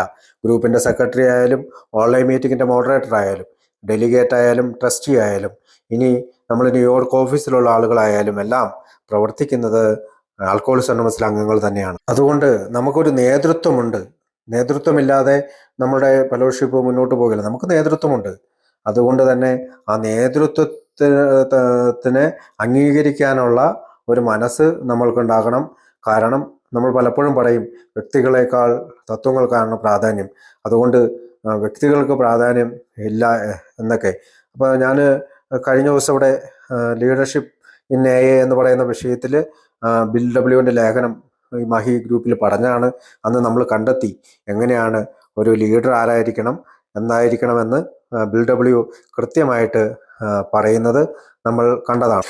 അതുകൊണ്ട് ആൽക്കഹോളിക്സ് അനോണിമസിൻ്റെ അംഗങ്ങളാൽ നയിക്കപ്പെടുന്ന ഗ്രൂപ്പുകൾ, ഇന്റർ ഗ്രൂപ്പുകൾ, ഡിസ്ട്രിക്ട് കമ്മിറ്റികൾ അല്ലെങ്കിൽ ഏരിയ കമ്മിറ്റികളെല്ലാം നമ്മൾ ഐക്യത്തോടെ നിലനിർത്താനായിട്ട് നമ്മൾ പരിശ്രമിക്കേണ്ടതാണ്. അപ്പോൾ ഗ്രൂപ്പ് മീറ്റിങ്ങുകൾ മാത്രമല്ല, പബ്ലിക് ഇൻഫോർമേഷൻ മീറ്റിങ്ങുകൾ, സെമിനാറുകൾ, കൺവെൻഷനുകൾ, സർവീസ് സെമിനാറുകൾ, ഇതിലെല്ലാം നമ്മൾ ഈ ഐക്യം നിലനിർത്തിക്കൊണ്ട് നമ്മുടെ ഈ ചലിച്ചുകൊണ്ടിരിക്കണമെന്ന് ഞാൻ ആദ്യമേ പറഞ്ഞു. അങ്ങനെ ചലനത്തിനായിട്ട് നമ്മൾ പെരുമാറണം, പ്രവർത്തിക്കണം. അങ്ങനെ ധാരാളം ആൽക്കഹോളിക്സ് അനോണിമസിലെ സേവന മേഖലകളിൽ ധാരാളം ലീഡർമാരാൽ അനുഗ്രഹിക്കപ്പെട്ട ഒന്നാണ് നമ്മുടെ ആൽക്കഹോളിക്സ് അനോണിമസിൻ്റെ ഫെലോഷിപ്പ്. അങ്ങനെ ഇന്നും ദുരിതം അനുഭവിക്കുന്നവരുടെ ഇടയിലേക്ക്, ഇന്നും മദ്യാസക്തി മൂലം മരണത്തിലേക്ക് നടക്കുന്നവരിടയിലേക്ക് നമ്മൾക്ക് ഒരു നല്ല നേതൃത്വമായിട്ട് കടന്നു ചെല്ലാം. ബിഗ് ബുക്കിൽ പറയുന്നുണ്ട്, നിങ്ങൾക്ക് ചുറ്റും അനേകം ആളുകൾ മരിച്ചു വീഴുന്നു, മുങ്ങിപ്പോകുന്ന കപ്പലിലെ എന്ന പോലെ ആളുകൾ രക്ഷയ്ക്കായിട്ട് പരുതുകയാണ്. അവിടെ നല്ലൊരു നേതൃത്വമായിട്ട് ലോകം മുഴുവനുമുള്ള നമുക്ക് നിൽക്കണം. മറ്റൊരു കാര്യം എനിക്ക് പറയാനുള്ളത്, ലോകത്തിൽ ആൽക്കഹോളിക്സ് അനോണിമസിൻ്റെ 75% അംഗങ്ങളും ഉള്ളത് US, കാനഡയിലാണ്. ബാക്കി 25% ബാക്കിയുള്ള രാജ്യങ്ങളിലുള്ളത്. അങ്ങനെ വെച്ച് നോക്കുമ്പോൾ എൻ്റെ സ്റ്റേറ്റായിട്ടുള്ള കേരളത്തിൽ എത്ര ശതമാനം അംഗങ്ങളുണ്ടെന്ന് നമ്മൾക്കൊന്ന് കണക്ക് കൂട്ടിയാൽ വളരെ ചുരുക്കം അംഗങ്ങളേ ഉള്ളൂ. ചിലപ്പോൾ എൻ്റെ അറിവ് കുറവുകൊണ്ടാണോ എന്നറിയത്തില്ല, 6000 10,000 അതിൽ 10,000 താഴെ അംഗങ്ങളുള്ളൂ. അപ്പോൾ നമ്മൾ ചെറിയൊരു സമൂഹമാണ്. അപ്പോൾ നമ്മുടെ സമൂഹത്തിൻ്റെ വികസനത്തിനായിട്ട് നമ്മൾ ഐക്യത്തിൽ നിലനിർത്തിക്കൊണ്ട് നമ്മൾ പ്രവർത്തിക്കണം. എങ്കിൽ മാത്രമേ മറ്റുള്ളവരിലേക്ക് ഈ സന്ദേശം എത്തിക്കാൻ സാധിക്കുകയുള്ളൂ. ഞാൻ പറഞ്ഞു വന്നതുപോലെ 2 മില്യൺ ആളുകളിൽ 75% ആളുകളും US, കാനഡയിലാണ്. ബാക്കി 25% ആളുകൾ മാത്രമേ മറ്റ് 190 രാജ്യങ്ങളിൽ ഉള്ളൂ. അപ്പോൾ 0.13% നമ്മുടെ കേരളത്തിൽ അല്ലെങ്കിൽ ഇന്ത്യയിലുള്ള ഇത്.